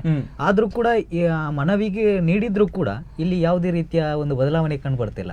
ಇದೀಗ 1.5 ವರ್ಷದ ಬಳಿಕ ಕಳೆದ ಬಾರಿ ಪ್ರತಿಭಟನೆಯ ಸಂದರ್ಭದಲ್ಲಿ ತಾತ್ಕಾಲಿಕವಾಗಿ ಆ ಒಂದು ಪ್ರಸ್ತಾಪ ಕೈ ಬಿಡಲಾಗಿತ್ತು. ಒಂದ್ಸ ಹೇಳುವುದಾದ್ರೆ ಅವರು ಒಂದು ಸರಿ ಸುಮ್ಮನೆ ಜನರನ್ನು ಒಂದು ಮಂಗ ಮಾಡುವಂತ ವ್ಯವಸ್ಥೆಯನ್ನು ಮಾಡಿದ್ರೆ ಅಂತ. ನಾವು ಬುದ್ಧಿವಂತರ ಜಿಲ್ಲೆ ಮಂಗಳೂರು ಅಂತ ಹೇಳ್ತೇವೆ, ಆದ್ರೆ ಇಲ್ಲಿ ಬುದ್ಧಿವಂತರ ಜಿಲ್ಲೆಯನ್ನೇ ಅವರು ಮಂಗ ಮಾಡ್ಲಿಕ್ಕೆ ಅವರು ಬರ್ತಾ ಇದ್ದಾರೆ ಅಂತ ಕಾಣಿಸ್ತದೆ. ಯಾಕಂತ ಹೇಳಿದ್ರೆ 1.5 ವರ್ಷದ ಸ್ಥಗಿತ ಮಾಡಿದ್ರು. ಇದೀಗ ಮತ್ತೆ 1 ವರ್ಷದ ಮತ್ತೆ ಇದೀಗ ಟೋಲ್ನ ಒಂದು ಸುಂಕ ವಸೂಲಾತಿಗೆ ಮುಂದಾಗಿದ್ದಾರೆ ಅಂತ ಹೇಳ್ಬೋದು. ಇಲ್ಲಿಗೆ ಇವರಿಗೆ ಯಾವುದೇ ನಿರಪೇಕ್ಷಣ ಪತ್ರದ ಅಗತ್ಯ ಇಲ್ಲ, ಯಾವುದೇ ಪಂಚಾಯಿತಿಯ ಯಾವುದೇ ಒಂದು ಕೇಳುವಂತ ಇಲ್ಲ. ಇವರು ಯಾಕೆ ನಿರಪೇಕ್ಷಣ ಪತ್ರ ಅಗತ್ಯ ಯಾಕೆ ಇಲ್ಲ ಅಂತ ನಾವು ಯೋಜನಾಧಿಕಾರಿಯನ್ನು ಪ್ರಶ್ನೆ ಮಾಡಿದ್ವಿ. ಅವಾಗ ಅವರು ಹೇಳಿದ್ರು ನಮಗೆ ನಿರಪೇಕ್ಷಣ ಪತ್ರ ಯಾಕೆ ಅಗತ್ಯ ಇಲ್ಲ ಅಂತ ಹೇಳಿದ್ರೆ 2012ರಲ್ಲಿ ಏನು ರೋಡ್ ಸರ್ವೆ ಆಗುತ್ತೆ, ರಸ್ತೆ ನಿರ್ಮಾಣ ಆಗುವ ಮೊದಲು ಕೆಶಿಪ್ನವರು ಆ ರಸ್ತೆಯ ಒಂದು 2 ಅಂಚಿನಲ್ಲಿ ಸರ್ಕಾರಿ ಜಾಗವನ್ನು ಕೆಶಿಪ್ ಸ್ವಾಧೀನಪಡಿಸಿಕೊಳ್ಳುತ್ತೆ. ಆ ಕೆಶಿಪ್ ಸ್ವಾಧೀನಪಡಿಸಿಕೊಂಡ ಜಾಗದಲ್ಲೇ ಇದೀಗ ಟೋಲ್ ನಿರ್ಮಾಣ ಆಗ್ತದೆ ಅಂತ ಅವರು ಹೇಳೋದು. ಅದಕ್ಕೆ ಯಾವುದೇ ರೀತಿಯ ಪಂಚಾಯಿತಿಯ ನಿರಪೇಕ್ಷಣ ಪತ್ರದ ಅಗತ್ಯವಿಲ್ಲ ಅಂತ. ಒಂದು ವೇಳೆ ಅವರು ಟೋಲ್ ಗೇಟ್ ನಿರ್ಮಾಣ ಮಾಡುವುದಾದ್ರೆ, ಕಟ್ಟಡ ಕಟ್ಟುವುದಾದ್ರೆ ಇಲ್ಲಿ ನಿರಪೇಕ್ಷಣ ಪತ್ರದ ನಿಜಕ್ಕೂ ಅಗತ್ಯ ಆಗಿದೆ. ಆದ್ರೆ ಅವರು ಕೆಶಿಪ್ ಜಾಗದಲ್ಲಿ ನಾವು ಕಟ್ತೇವೆ ಅನ್ನುವಂತ ಒಂದು ಮಾತನ್ನು ಕೂಡ ಹೇಳ್ತಾ ಇದ್ದಾರೆ. ಹೀಗಾಗಿ ತಮ್ಮ ಪ್ರಕಾರ ರಸ್ತೆ ನಿರ್ಮಾಣ ಆಗುವ ಸಂದರ್ಭದಲ್ಲಿ ಅವರು ಆ ಜಾಗವನ್ನ ಪಡ್ಕೊಂಡಿದ್ರು ಅನ್ನುವಂಥದ್ದು. ಆದ್ರೆ ಇಡೀ ರಸ್ತೆಯನ್ನೇನು ಪರ್ಚೇಸ್ ಮಾಡಿಲ್ಲಲ್ಲ ಕೆಶಿಪ್ನವರು. ಒಂದು ತಮ್ಮ ಪ್ರಕಾರ ಆ ಟೋಲ್ ಗೇಟ್ ಕಟ್ಟುವ ಜಾಗವನ್ನು ಒಂದಷ್ಟು ಪಡ್ಕೊಂಡಿದ್ದಾರೆ ಅನ್ನುವಂಥದ್ದು. ಆದ್ರೆ ಇಲ್ಲಿ ಅವರು ವಸೂಲಾತಿ ಮಾಡ್ತಾ ಇದ್ದಾರೆ ಅನ್ನುವಂಥದ್ದು ಎಷ್ಟರ ಮಟ್ಟಿಗೆ ಅದು ಸಾಧ್ಯ ಆಗ್ಬೋದಂತ. ನಿಜಕ್ಕೂ ಏನು ಮಿತ್ರ ಇನ್ಫೋ ಸೊಲ್ಯೂಷನ್ ಅವರು ಏನು ಗುತ್ತಿಗೆಯನ್ನು ಪಡೀತಾರೆ, ಆ ಬಳಿಕ ಅವರು ಪಡುಬಿದ್ರೆಯಿಂದ ಕಾರ್ಕಳದವರೆಗೆ ಸುಮಾರು 4 ಕಡೆ ಒಂದು ಸ್ಥಳವನ್ನು ಗುರುತುಪಡಿಸ್ತಾರೆ. ಅದರಲ್ಲಿ ಇಂಜಿನಿಯರ್ಗಳು ಬಂದು ಪರಿಶೀಲನೆ ನಡೆಸಿದಾಗ ಅದಕ್ಕೆ ಟೋಲ್ ಸಂಗ್ರಹಕ್ಕೆ ಬೇಕಾದ ಒಂದು ಸಮತಟ್ಟು ಪ್ರದೇಶ ಅಂತ ಹೇಳಿದ್ರೆ ಅದು ಬೆಳ್ಮಣ್ಣಿನ ಏನು ಸರ್ಕಾರಿ ಶಾಲಾ ಮುಂಭಾಗದಲ್ಲಿ ಅಂತ ಹಾಕ್ತಾರೆ. ಆದ್ರೆ ನಿಜಕ್ಕೂ ಸರ್ಕಾರಿ ಶಾಲಾ ಮುಂಭಾಗದಲ್ಲಿ ಟೋಲ್ ಸಂಗ್ರಹಕ್ಕೆ ನಿರ್ಮಾಣವಾಗೋದು ನಿಜಕ್ಕೂ ಒಂದು ದೊಡ್ಡ ದುರಂತ ಅಂತ ಹೇಳ್ಬೋದು. ಇಡೀ ಏನು 29 ಕಿಲೋಮೀಟರ್ ವ್ಯಾಪ್ತಿಗೆ ಒಂದು ಟೋಲ್ ನಿರ್ಮಾಣ ಆಗೋದಾದ್ರೆ ಎಂತ ದುರಂತ ಹೇಳ್ಬೋದು ನಾವು. ರಾಜ್ಯ ರಸ್ತೆಗೆ ಎಲ್ಲೂ ಕೂಡ ಒಂದು ಟೋಲ್ ಇಲ್ಲ, ಆದರೆ ಬೆಳ್ಮಣ್ಣಲ್ಲಿ ಯಾವುದೇ ಕಾರಣಕ್ಕೆ ನಾವು ಟೋಲ್ ನಿರ್ಮಾಣ ಆಗುವುದಕ್ಕೆ ನಾವು ಬಿಡುವುದಿಲ್ಲ. ಈ ಹಿನ್ನೆಲೆಯಲ್ಲಿ ಸುತ್ತಮುತ್ತಲಿನ ಸುಮಾರು 29ರಿಂದ 30 ಹಳ್ಳಿಯ ಜನ ಕೂಡ ಈಗ ಒಗ್ಗಟ್ಟಾಗಿ ಏನೋ 7ನೇ ತಾರೀಕು ಭಾನುವಾರ ಒಂದು ಬೃಹತ್ ಮಟ್ಟದ ಹೋರಾಟವನ್ನು ಕೂಡ ನಡೆಸ್ತೇವೆ. ಅದರಿಂದ ಸಕ್ಸಸ್ ಆಗ್ತೇವೆ ಅನ್ನುವಂಥ ವಿಶ್ವಾಸ ಕೂಡ ನಮ್ಗೆ ಇದೆ.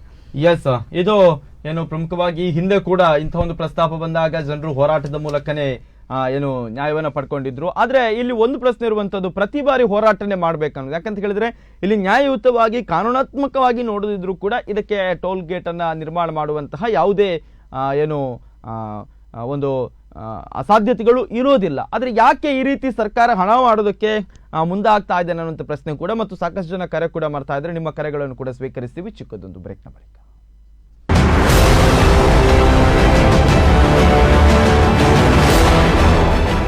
Suzuki now closer to you.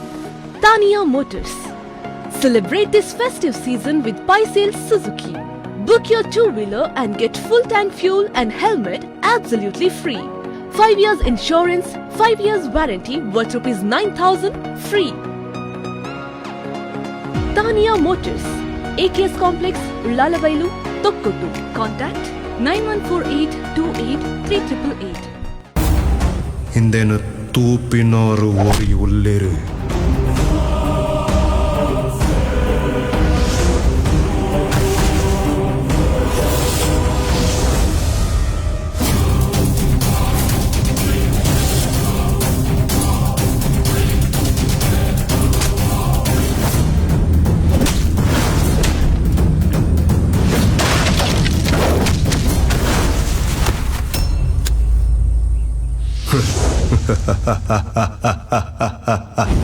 ಆಯ್ಕೆ ಪನ್ಪುನು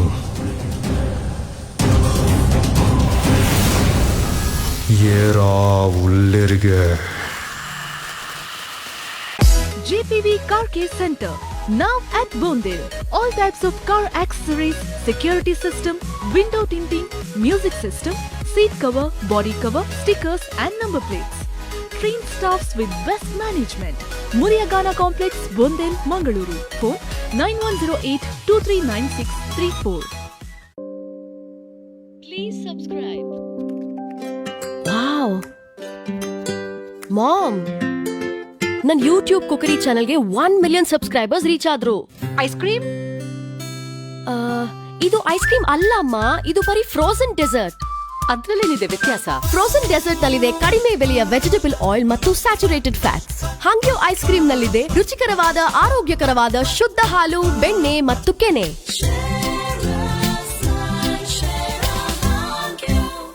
Mangalore's favorite chicken is now at a store near you. Since 2005, Ideal Chicken has been the talk of the town when it comes to quality. With 9 branches across Dakshina Kannada, we are expanding to bring our fresh and nutritious produce to every kitchen with top-class technology adhering to international standards. From egg to chick and chick to chicken, we serve you with a variety of products. Choose from variety of processed items, tendy, juicy, tasty, lollipop, boneless, full leg and many more. FSSAI certified, all our processes are hygienic and 100% halal cut. Ideal Chicken, now to every kitchen.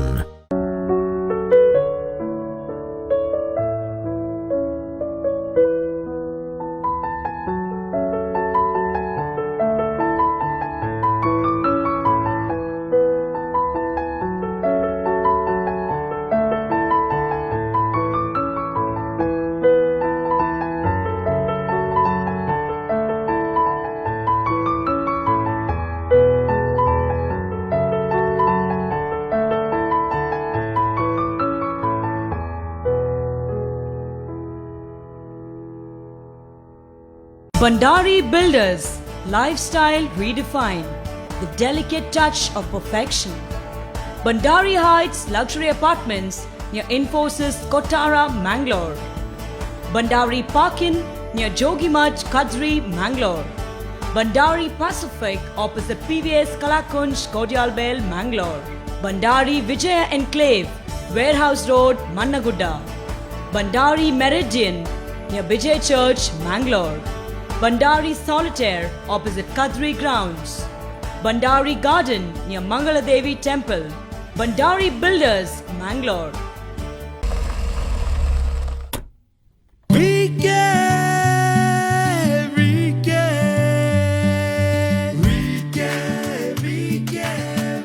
Welcome sir, ಬನ್ನಿ. Wow, ಇಷ್ಟು ದೊಡ್ಡ showroom. ನಮ್ ಹೊಸ ಮನೆಗ್ ಬೇಕಾಗಿರೋ ಎಲ್ಲಾ ವಸ್ತು ಇಲ್ಲಿಂದಲೇ ಪರ್ಚೇಸ್ ಮಾಡುವ. ಹಾ, ಶೋರೂಮ್ ಏನೋ ದೊಡ್ಡದಿದೆ, ಆದ್ರೆ ನಮ್ಗೆ ಬೇಕಾದ ವಸ್ತುಗಳು ಸಿಗ್ಬೇಕಲ್ವಾ? ಬಾ ನೋಡೋಣ. ಅಬ್ಬಾ, ಎಷ್ಟೊಂದು ಕಲೆಕ್ಷನ್ ಇದೆ, ತುಂಬಾ ವೆರೈಟಿ ಇದೆ ಅಲ್ವಾ? ಅಲ್ಲ, ನೋಡ್ಲಿಕ್ಕೆಲ್ಲ ಚೆನ್ನಾಗಿದೆ, ಆದ್ರೆ ಕ್ವಾಲಿಟಿ ಬಗ್ಗೆ ಚಿಂತೆನೆ ಬೇಡ ಸರ್. ನಮ್ಮ ಫರ್ನಿಚರ್ಗಳಿಗೆ ನಾವೇ ಗ್ಯಾರಂಟಿ. ಇಲ್ಲಿರುವ ಎಲ್ಲ ಫರ್ನಿಚರ್ಗಳು ನಮ್ಮದೇ ಫ್ಯಾಕ್ಟರಿಯಲ್ಲಿ ರೆಡಿ ಆಗೋದು. ಅಲ್ಲಿಗೆ ಬಂದು ನೋಡಿ ಕ್ವಾಲಿಟಿ ಓಕೆ ಆದ ನಂತರವೇ ಪರ್ಚೇಸ್ ಮಾಡಬಹುದು. ಹೌದಾ? ನುರಿತ ತಂತ್ರಜ್ಞರು, ಉತ್ತಮ ಸೇವೆ, ಬಾಳಿಕೆಯ ಮರಗಳು, ಕ್ವಾಲಿಟಿಯಲ್ಲಿ ನೋ ಕಾಂಪ್ರಮೈಸ್. ಈಗೇನಂತೀರಾ ಸರ್? ಇನ್ಮೇಲೆ ವರಿ ಹಾಕಿ ನಮಗೆ okay. VK Furniture and Electronics. News talk sponsored by VK Furniture ಮತ್ತು Electronics, St. Joseph College, Malabar Gold, Father Muller Hospital.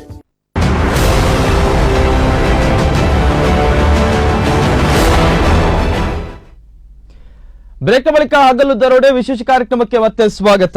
ಪ್ರಮುಖವಾಗಿ ಸರ್ವಜ್ಞ ತಂತ್ರಿ ಅವರೇ, ಈಗ ಟೋಲ್ ಗೇಟ್ ವಿಚಾರ ಬಂದಾಗ ನಾವು ಈ ರಾಷ್ಟ್ರೀಯ ಹೆದ್ದಾರಿ ಟೋಲ್ ವಿಚಾರ ಕೂಡ ಗಮನಿಸಿದ್ದೇವೆ.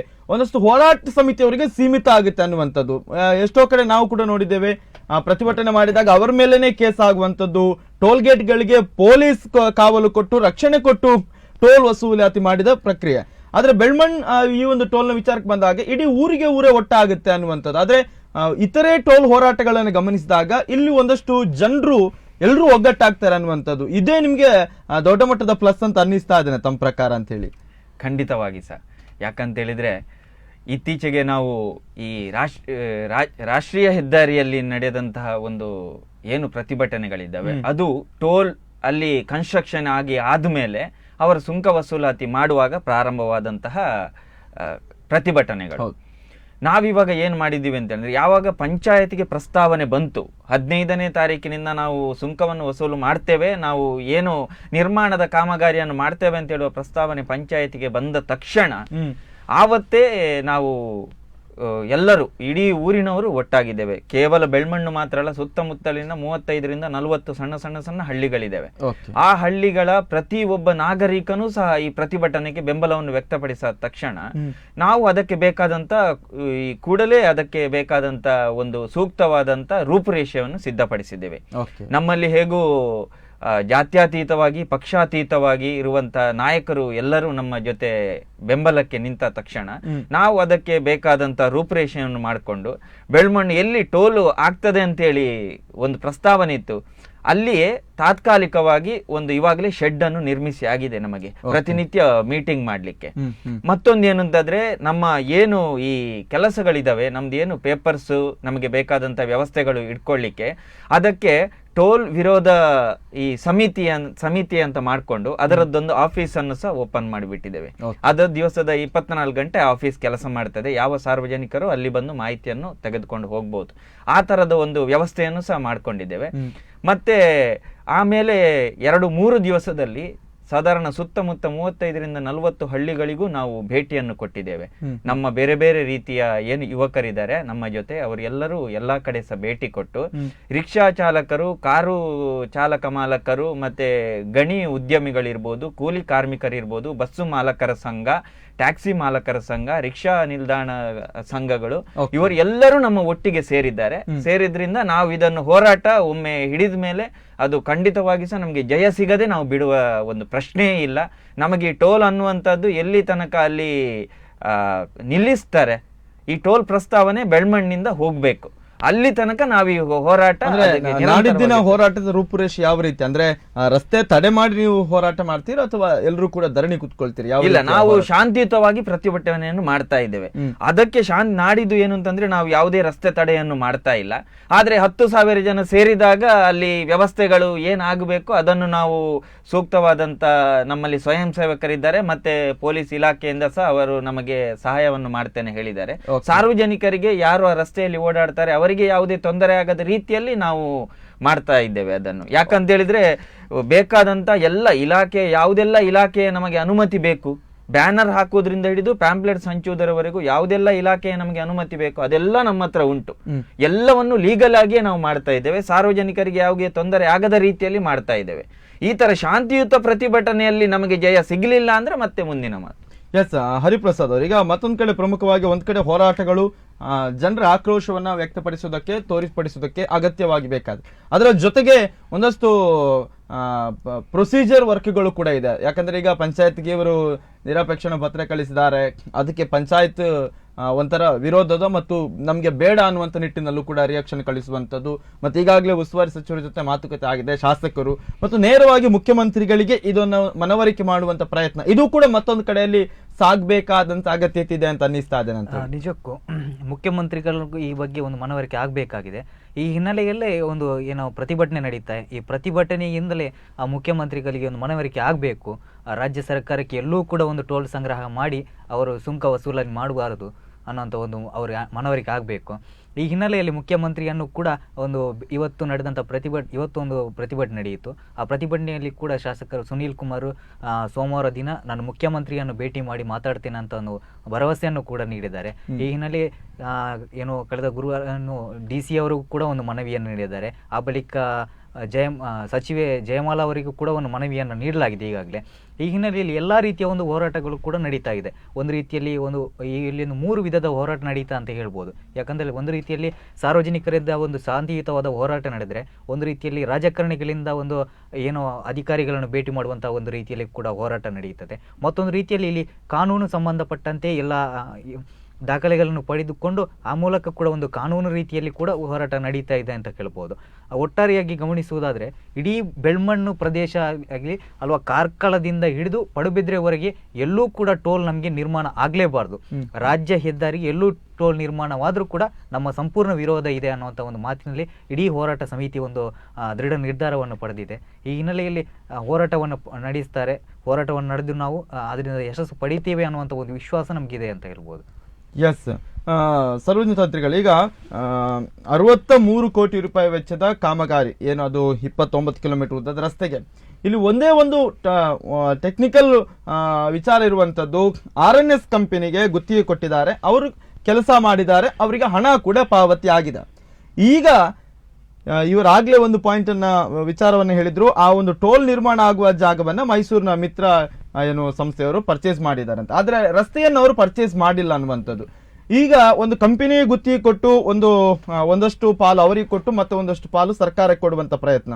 ಒಂದು ವೇಳೆ ಬೆಳ್ಮಣ್ಣಲ್ಲಿ ಈ ರೀತಿಯ ಟೋಲ್ ಒಂದು ನಿರ್ಮಾಣ ಆದ್ರೆ ಮತ್ತೆ ರಾಜ್ಯದಾದ್ಯಂತ ಮುಂದಕ್ಕೆ ಎಲ್ಲೆಲ್ಲ ರಾಜ್ಯ ಸರ್ಕಾರ ರಸ್ತೆ ಮಾಡುತ್ತೆ, ಎಲ್ಲಾ ರಸ್ತೆಗಳಿಗೂ ಟೋಲ್ ಅನ್ನೇ ಪಾವತಿಸಿಯೇ ರಸ್ತೆ ಮಾಡುವಂತ ಪರಿಸ್ಥಿತಿ ನಿರ್ಮಾಣ ಆಗ್ಬೋದಂತ ತಮಗೆ ಅನ್ನಿಸ್ತಾ ಇದ್ದೇನೆ ಅಂತೇಳಿ. ಇದೆಲ್ಲ ಒಂದ್ ಕಡೆ ನಾಂದಿ ಆಗುತ್ತಾ ಅಂತ ಒಂದ್ ವೇಳೆ ಅವಕಾಶ ಮಾಡಿಕೊಟ್ರೆ ಅಂತೇಳಿ? ಖಂಡಿತವಾಗಿ ಸರ್, ನಾನು ಆವಾಗಲೇ ಹೇಳಿದಾಗೆ ಇದೊಂದು ಈ ಮೊದಲಿಗೆ ಪ್ರಾಯೋಗಿಕವಾಗಿ ಪ್ರಾರಂಭ ಮಾಡುವಂಥ ಒಂದು ಯೋಜನೆ ಅಂತ ನಮಗೆ ಅನಿಸ್ತಾ ಇದೆ. ಯಾಕಂತ ಹೇಳಿದರೆ ಇತ್ತೀಚೆಗೆ ನಮಗೆ ಬಂದ ಮಾಹಿತಿ ಪ್ರಕಾರ 10 ಕಡೆಗಳಲ್ಲಿ ರಾಜ್ಯ ಹೆದ್ದಾರಿಯಲ್ಲಿ ಈ ಥರ ಟೋಲನ್ನು ಮಾಡಲಿಕ್ಕೆ ಪ್ರಸ್ತಾವನೆಯನ್ನು ಸಲ್ಲಿಸಲಾಗಿದೆ, ಟೆಂಡರ್ ಕರೆಯಲಾಗಿದೆ ಅಂತ ನಮಗೆ ಮಾಹಿತಿ ಇದೆ. ಅದಕ್ಕೆ ಸೂಕ್ತವಾದಂಥ ಲಿಖಿತ ಮಾಹಿತಿ ಇನ್ನು ನಮಗೆ ಬರಬೇಕಷ್ಟೇ. ನಮಗೆ ಬಂದ ಮಾಹಿತಿ ಪ್ರಕಾರ ಈ ಥರ 10 ಕಡೆಯಲ್ಲಿ ಟೋಲ್ ಮಾಡ್ತಾ ಇದ್ದಾರೆ ಅಂತೇಳಿ. ಒಂದು ಸಾರಿ ಪ್ರಾಯೋಗಿಕವಾಗಿ ಇದೇನಾದರೂ ನಡೆದರೆ ಮತ್ತೆ ಪ್ರತಿ ಒಂದು ರಸ್ತೆಗೆ ಸಹ ಮಾಡಲಿಕ್ಕೆ ಪ್ರಾರಂಭ ಮಾಡ್ತಾರೆ. ರಾಜ್ಯ ಹೆದ್ದಾರಿ ಎಲ್ಲೆಲ್ಲ ರಸ್ತೆಗಳನ್ನು ಮಾಡಿದೆ ಅಲ್ಲೆಲ್ಲ ಟೋಲ್ ಸಂಗ್ರಹವನ್ನು ಮಾಡಬೇಕಾಗ್ತದೆ. ನಾವೀಗ ಏನು ಹೇಳೋದು ಅಂತಂದ್ರೆ, ಕಾರ್ಕಳದಿಂದ ಸುರತ್ಕಲ್ ಒಟ್ಟಿಗೆ 32 ಕಿಲೋಮೀಟರ್ ಇರುವಂತಹದ್ದು. ಈ 32 ಕಿಲೋಮೀಟರ್ ವ್ಯಾಪ್ತಿಯಲ್ಲಿ ಈಗ ರಾಷ್ಟ್ರೀಯ ಹೆದ್ದಾರಿಯಲ್ಲಿ ಸಹ ಒಂದು ಟೋಲಿಂದ ಇನ್ನೊಂದು ಟೋಲಿಗೆ 80 ಕಿಲೋಮೀಟರ್ ವ್ಯಾಪ್ತಿ ಇರಬೇಕು ಅಂತ ಹೇಳುವಂತಹದ್ದು ನಮಗೆ ಟೋಲಿನ ಆಕ್ಟ್ ಪ್ರಕಾರ ಹೇಳ್ತದೆ. ಮಿನಿಮಮ್ 80 ಕಿಲೋಮೀಟರ್ ಇರಬೇಕು ಒಂದು ಟೋಲಿಂದ ಇನ್ನೊಂದು ಟೋಲಿಗೆ ಅಂತ. ಆದರೂ ಸಹ ಇಲ್ಲಿ ಈ ಒಂದು 38 ಕಿಲೋಮೀಟರ್ ವ್ಯಾಪ್ತಿಯ ಒಳಗಡೆ ಬೆಳ್ಮಣ್ಣಲ್ಲಿ ಆದರೆ 3 ಟೋಲನ್ನು ನಾವು ಪಾವತಿ ಮಾಡಬೇಕು. ಅದು ಬೆಳ್ಮಣ್ಣು ಮತ್ತೆ ಹೆಜಮಾಡಿ ಮತ್ತೆ ಸುರತ್ಕಲ್. ಆದರೆ ಅಲ್ಲಿ ಎಂತ ಮಾಡಿದ್ದಾರೆ ಅಂತ ಹೇಳಿದ್ರೆ, ಸ್ಥಳೀಯರಿಗೆ ವಿನಾಯಿತಿ ಅಂತ ಕೊಟ್ಟಿದ್ದಾರೆ. ಈಗ ನಮಗೂ ಆಮಿಷವನ್ನು ಒಡ್ತಾ ಇದ್ದಾರೆ, ನಿಮಗಿಲ್ವಲ್ಲ, ನಿಮ್ಮ ಬೆಳ್ಮಣ್ಣು ಆಸುಪಾಸಿಗೆ ನಾವು ವಿನಾಯಿತಿ ಮಾಡ್ತೇವೆ ಅಂತ ಹೇಳಿ. ಆದರೆ ಇದರಲ್ಲಿ ನಮಗೆ ಬೆಳ್ಮಣ್ಣು 1 ಗ್ರಾಮ ಮಾತ್ರ ಸೀಮಿತವಾಗಿಲ್ಲ. ಬೆಳ್ಮಣ್ಣಿನ ಸುತ್ತಮುತ್ತ ಒಂದು 40, ಈ ಕಡೆಯಿಂದ ಕಿನ್ನಿಗೋಳಿಯಿಂದ ಆ ಕಡೆ ಶಿರ್ವ ಇರ್ಬೋದು, ಈ ಕಡೆ ಕಾರ್ಕಳ, ಈ ಕಡೆ ಪಡುಬಿದ್ರಿ, 4 ಕಡೆ ಸಹ ಒಂದು ಸುಮಾರು 35ರಿಂದ 40 ಮೇಲೆ ಹಳ್ಳಿಗಳು ಇದರಿಂದ ಸಮಸ್ಯೆಯನ್ನು ಎದುರಿಸ್ತವೆ. ಎಸ್, ಗಣೇಶ್ ಅವರು ಕರೆ ಮಾಡಿದ್ದಾರೆ. ನಮಸ್ತೆ ಗಣೇಶ್ ಅವರೇ. ಹಲೋ ಗಣೇಶ್ ಅವರೇ ನಮಸ್ತೆ, ತಮ್ಮ ಅಭಿಪ್ರಾಯ ಹೇಳಿ sir. Hello sir. Yes sir. ನಾನು ಶರತ್ ಅಂತ ಹೇಳಿ ಬೆಳ್ಮಣ್ಣ. ಶರತ್, ಓಕೆ. ಶರತ್ ಅವರೇ, ಬೆಳ್ಮಣ್ಣಲ್ಲಿ ಟೋಲ್ ಗೇಟ್ ನ ವಿಚಾರಕ್ಕೆ ಸಂಬಂಧಪಟ್ಟಂತೆ ಪ್ರತಿಭಟನೆಯ ಏನು ಭಾನುವಾರ ಕೂಡ ನಡೀಲಿಕ್ಕಿರುವಂತದ್ದು, ಆ ಭಾಗದವರಾಗಿ ಖಂಡಿತ ಎಲ್ಲರೂ ಕೂಡ ವಿರೋಧವನ್ನು ವ್ಯಕ್ತಪಡಿಸಿದ್ದಾರೆ, ಯಾರು ಕೂಡ ಇದನ್ನು ಸ್ವೀಕರಿಸುವುದಿಲ್ಲ. ಬಟ್ ಏನ್ ಹೇಳಿಕ್ಕೆ ಇಚ್ಛೆ ಪಡ್ತೀರಾ ಶರತ್ ಅವರೇ? ಬೆಳ್ಮಣ್ಣಲ್ಲಿ ನಡೆಯುವ ಹೋರಾಟವನ್ನು ಪ್ರತ್ಯೇಕ ಹೋರಾಟ, ವಿಭಿನ್ನವಾದ ಹೋರಾಟ. ಇಲ್ಲಿ ಒಂದು ಹೋರಾಟದ ಪರಂಪರೆಯನ್ನ ನಾವು ಅದನ್ನ ಅನುಸರಿಸಿಕೊಂಡೇ ಬಂದಿದ್ದೇವೆ. ಕಳೆದ 5 ವರ್ಷಗಳ ಹಿಂದೆ ಸುವರ್ಣ ಕಾರಿಡಾರ್ ವಿರುದ್ಧ ನಡೆದ ಹೋರಾಟ, ಅದು ಜಾತಿ ಮತ ಪಕ್ಷಭೇದವಿಲ್ಲದೆ ನಡೆದ ಹೋರಾಟ. ಈ ಬಾರಿ ಕೂಡ ನೇತೃತ್ವವನ್ನು ಸುಹಾಸ್ ಹೆಗ್ಡೆ ಅವರು ಈಗಾಗಲೇ ಪ್ರತಿನಿತ್ಯ ಪ್ರತಿ ಕ್ಷಣಕ್ಕೂ ಸಭೆಗಳು ನಡೆಯುತ್ತಲೇ ಇದೆ. ಒಂದು ಹೋರಾಟದ ಯಶಸ್ಸನ್ನ ಕೊಡಬೇಕಾಗಿ ಎಲ್ಲ ಸಂಘ ಸಂಸ್ಥೆಗಳು ಒಂದಾಗಿವೆ, ಎಲ್ಲ ಪಕ್ಷದವರು ಒಂದಾಗಿದ್ದಾರೆ. ಇದು ಈಗಾಗಲೇ ಮಂತ್ರಿಗಳು ಹೇಳಿದಾಗೆ ಕೇವಲ ಬೆಳ್ಮಣ್ಣವರ ಸಮಸ್ಯೆ ಅಲ್ಲ, ಇದು ಕಾರ್ಕಳದಿಂದ ಹಿಡಿದು ಕಿನ್ನಿಗೋಳಿ ಕಟೀಲ್ನವರೆಗೆ ಇದು ಒಂದು ಸಂಬಂಧಪಟ್ಟಂತ ಸಮಸ್ಯೆ. ಒಂದು ಬೆಳ್ಮಣ್ಣವರು ಒಂದು ಆ ಕಡೆಗೆ ಚಾಕುಡಿಗೆ ಹೋಗ್ಬೇಕಾದ್ರೂ ಕೂಡ ಇನ್ನು ಟೋಲ್ ಕಟ್ಟು ಹೋಗ್ಬೇಕಾದಂತ ಪರಿಸ್ಥಿತಿಯಲ್ಲಿ ಸರ್ಕಾರಿ ಪದವಿ ಕಾಲೇಜಿನ ಎದುರುಗಡೆ ಟೋಲ್ ಅನ್ನ ಹಾಕಿದ್ರೆ ನಂದಲಿಕೆ ಕಡೆ ಹೋಗ್ಬೇಕಾದ್ರೆ ಟೋಲ್ ಕೊಡಬೇಕು. ಒಂದು 2-3 ಸಾರಿ ನಾವು ನಂದಲಿಕೆ ಅಥವಾ ಬೆಳ್ಮಣ್ಣಿಗೆ ನಾವು ತಿರುಗಾಡಲೇ ಇರ್ಬೇಕಾಗ್ತದೆ. ಇಂಥ ಪರಿಸ್ಥಿತಿಗಳೇ ರಾಜ್ಯ ಹೆದ್ದಾರಿಯಲ್ಲಿ ಟೋಲ್ ಅನ್ನು ಹಾಕುವುದೊಂದು ಅಸಮರ್ಪಕ, ಅಸಂವಿಧಾನಿಕ ಮತ್ತು ಅಸಮ್ಮತ ವಿಚಾರ ಇದು. ಈ ಬಗ್ಗೆ ಈಗಾಗಲೇ ಬಹಳಷ್ಟು ತಯಾರಿಗಳು ನಡೆದಿದೆ. ನಾಡ್ದು ಭಾನುವಾರ ನಡೆಯುವಂತ ಒಂದು ಬೃಹತ್ ಪ್ರತಿಭಟನೆಯಲ್ಲಿ ಸುಮಾರು 50 ಬಸ್ ಮಾಲಕರು ನಿನ್ನೆ ಸಭೆಯಲ್ಲಿ ಭಾಗವಹಿಸಿದ್ರು. ಅವರಿಗೆ ಕೂಡ ಒಂದು ಸಂಪೂರ್ಣ ಬೆಂಬಲವನ್ನ ವ್ಯಕ್ತಪಡಿಸಿದ್ದಾರೆ. ಬೆಂಬಲ ವ್ಯಕ್ತಪಡಿಸಿದರೆ ನಡೆದು ಬಸ್ಸಿನಲ್ಲಿ ಬರುವ ಎಲ್ಲ ಪ್ರಯಾಣಿಕರಿಗೆ ಕೂಡ ಫ್ರೀ ಟಿಕೆಟ್ ಇಲ್ಲ, ಅವರಿಗೆ ಉಚಿತವಾದಂತಹ ಒಂದು ಪ್ರಯಾಣ. ಈ ನಿಟ್ಟಿನಲ್ಲಿ ಮೊನ್ನೆವರೆಗೆ ನಾವು 6,000-7,000 ಜನ ಸೇರ್ತಾರೆ ಅನ್ನೋ ನಿರೀಕ್ಷೆಯನ್ನು ಹೊಂದಿದ್ದೆವು. ಇವತ್ತಿನ ಒಂದು ಅಭಿಪ್ರಾಯದ ಪ್ರಕಾರ 10,000ಕ್ಕೂ ಮಿಂಚಿ ಜನ ಸೇರುವಂತ ಸಾಧ್ಯತೆಗಳನ್ನು ಹೊಂದಲಾಗಿದೆ. ಎಲ್ಲ ಬರುವ ಎಲ್ಲ ಹೋರಾಟಗಾರ ಪ್ರತಿಭಟನಾಕಾರರಿಗೆ ವ್ಯವಸ್ಥೆಗಳನ್ನ ಮಾಡಲಾಗಿದೆ. ಚಹಾ ತಿಂಡಿ, ಮಧ್ಯಾಹ್ನದ ಊಟ, ನಿಲ್ಲುವ ವ್ಯವಸ್ಥೆ, ಎಲ್ಲವನ್ನು ಕೂಡ ನೇತೃತ್ವದಲ್ಲಿ ಸ್ವಯಂ ಸೇವಕರ ತಂಡ ಹೋರಾಟ ಈಗಾಗಲೇ ವ್ಯವಸ್ಥೆ ಮಾಡಿ. ಎಸ್, ಖಂಡಿತವಾಗ್ಲೂ ಆ ಹೋರಾಟಕ್ಕೆ ಯಶಸ್ಸು ಸಿಗ್ಲಿ ಅನ್ನೋದು ನಮ್ಮ ಹಾರೈಕೆ. ಥ್ಯಾಂಕ್ ಯು ಶರತ್ ಅವರೇ, ದೈಜವಾಳ್ ವಾಕ್ನ ಜೊತೆ ಕರೆ ಮಾಡಿ ಮಾತನಾಡಿದಕ್ಕಾಗಿ. ವಿಶ್ವನಾಥ್ ಅವರೇ, ಒಂದ್ ಕಡೆ ನಾವು ಪೆಟ್ರೋಲ್, ನಮ್ಮ ಡೀಸೆಲ್ ಅಥವಾ ತೈಲಕ್ಕೆ ಸೆಸ್ ಅನ್ನ ಕಲೆಕ್ಟ್ ಮಾಡ್ತಾರೆ, ಒಂದ್ ಕಡೆ ರೋಡ್ ಟ್ಯಾಕ್ಸ್, ಒಂದ್ ಕಡೆ ವೆಹಿಕಲ್ ಟ್ಯಾಕ್ಸ್, ಮತ್ತೊಂದು ಕಡೆ ರಾಷ್ಟ್ರೀಯ ಹೆದ್ದಾರಿಗೆ ಟೋಲ್. ಈಗ ರಾಜ್ಯ ಹೆದ್ದಾರಿಗೂ ಟೋಲ್ ಅಂತ ಬಂದ್ರೆ ಇಲ್ಲಿ ನಾವು ಪ್ರತಿಯೊಂದನ್ನೂ ಕೂಡ ಸರ್ಕಾರದ ಏನು ಸವಲತ್ತಿದ್ರೂ ಕೂಡ ಅದು ಹಣ ಕೊಟ್ಟೆ ನಾವು ತೆಗೆದುಕೊಳ್ಬೇಕು, ಹಣ ಕೊಟ್ಟೆ ಪಡ್ಕೊಳ್ಬೇಕು. ಅದರ ಜೊತೆಗೆ ಟ್ರಾನ್ಸ್ಪೋರ್ಟ್ ಅನ್ನುವಂಥದ್ದು ಇನ್ನು ದೊಡ್ಡ ಮಟ್ಟದಲ್ಲಿ ಹೆವಿ ಆಗ್ತದೆ ಅನ್ನುವಂಥದ್ದು. ಯಾಕಂದ್ರೆ ಈಗಾಗಲೇ ಗೊತ್ತಿದೆ ತೈಲದ ಬೆಲೆ, ಮತ್ತೆ ಈಗಾಗಲೇ ರಾಷ್ಟ್ರೀಯ ಹೆದ್ದಾರಿಯಲ್ಲಿ ಹೋಗುವವರು ಶಪಿಸಿಕೊಂಡು ಟೋಲ್ ಕೊಟ್ಟು ಹೋಗುವಂತ ಪರಿಸ್ಥಿತಿ. ಅಂದ್ರೆ ಈಗ ರಾಜ್ಯ ಹೆದ್ದಾರಿಗೂ ಬಂದ್ರು ಒಂದು ಟ್ರಾನ್ಸ್ಪೋರ್ಟ್ ಅನ್ನುವಂಥದ್ದು ದೊಡ್ಡ ಮಟ್ಟದಲ್ಲಿ ಹೆವಿ ಆಗುತ್ತೆ ಮುಂದಿನ ದಿವಸಗಳಲ್ಲಿ ಅನ್ನುವಂಥದ್ದು. ಏನ್ ಹೇಳ್ತೀರಾ?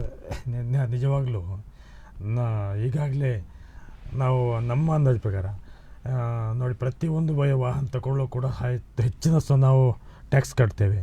ಹಾಗೆಯೇ ನಾವು ಪ್ರತಿಯೊಂದು ಕಡೆ ಕೂಡ ಸುಂಕ ಕಟ್ತೇವೆ. ಹಾಗೆ ನಾವು ಈಗ ಪೆಟ್ರೋಲಿಗೆ ಕೂಡ ಇಷ್ಟು ಸೆಸ್ ಹಾಕಿದ್ದಾರೆ. ಈಗಾಗಲೇ ಜನರು ಅದರಿಂದ ತತ್ತರಿಸಿ ಹೋಗಿದ್ದಾರೆ. ಈಗ ಪ್ರತಿಯೊಬ್ಬ ಕೂಲಿ ಕಾರ್ಮಿಕ ಕೂಡ ಒಂದು ಗಾಡಿ ಇದ್ದರೆ ಒಂದು 100 ರೂಪಾಯಿ ಪೆಟ್ರೋಲ್ ಹಾಕಬೇಕಾಗುತ್ತದೆ.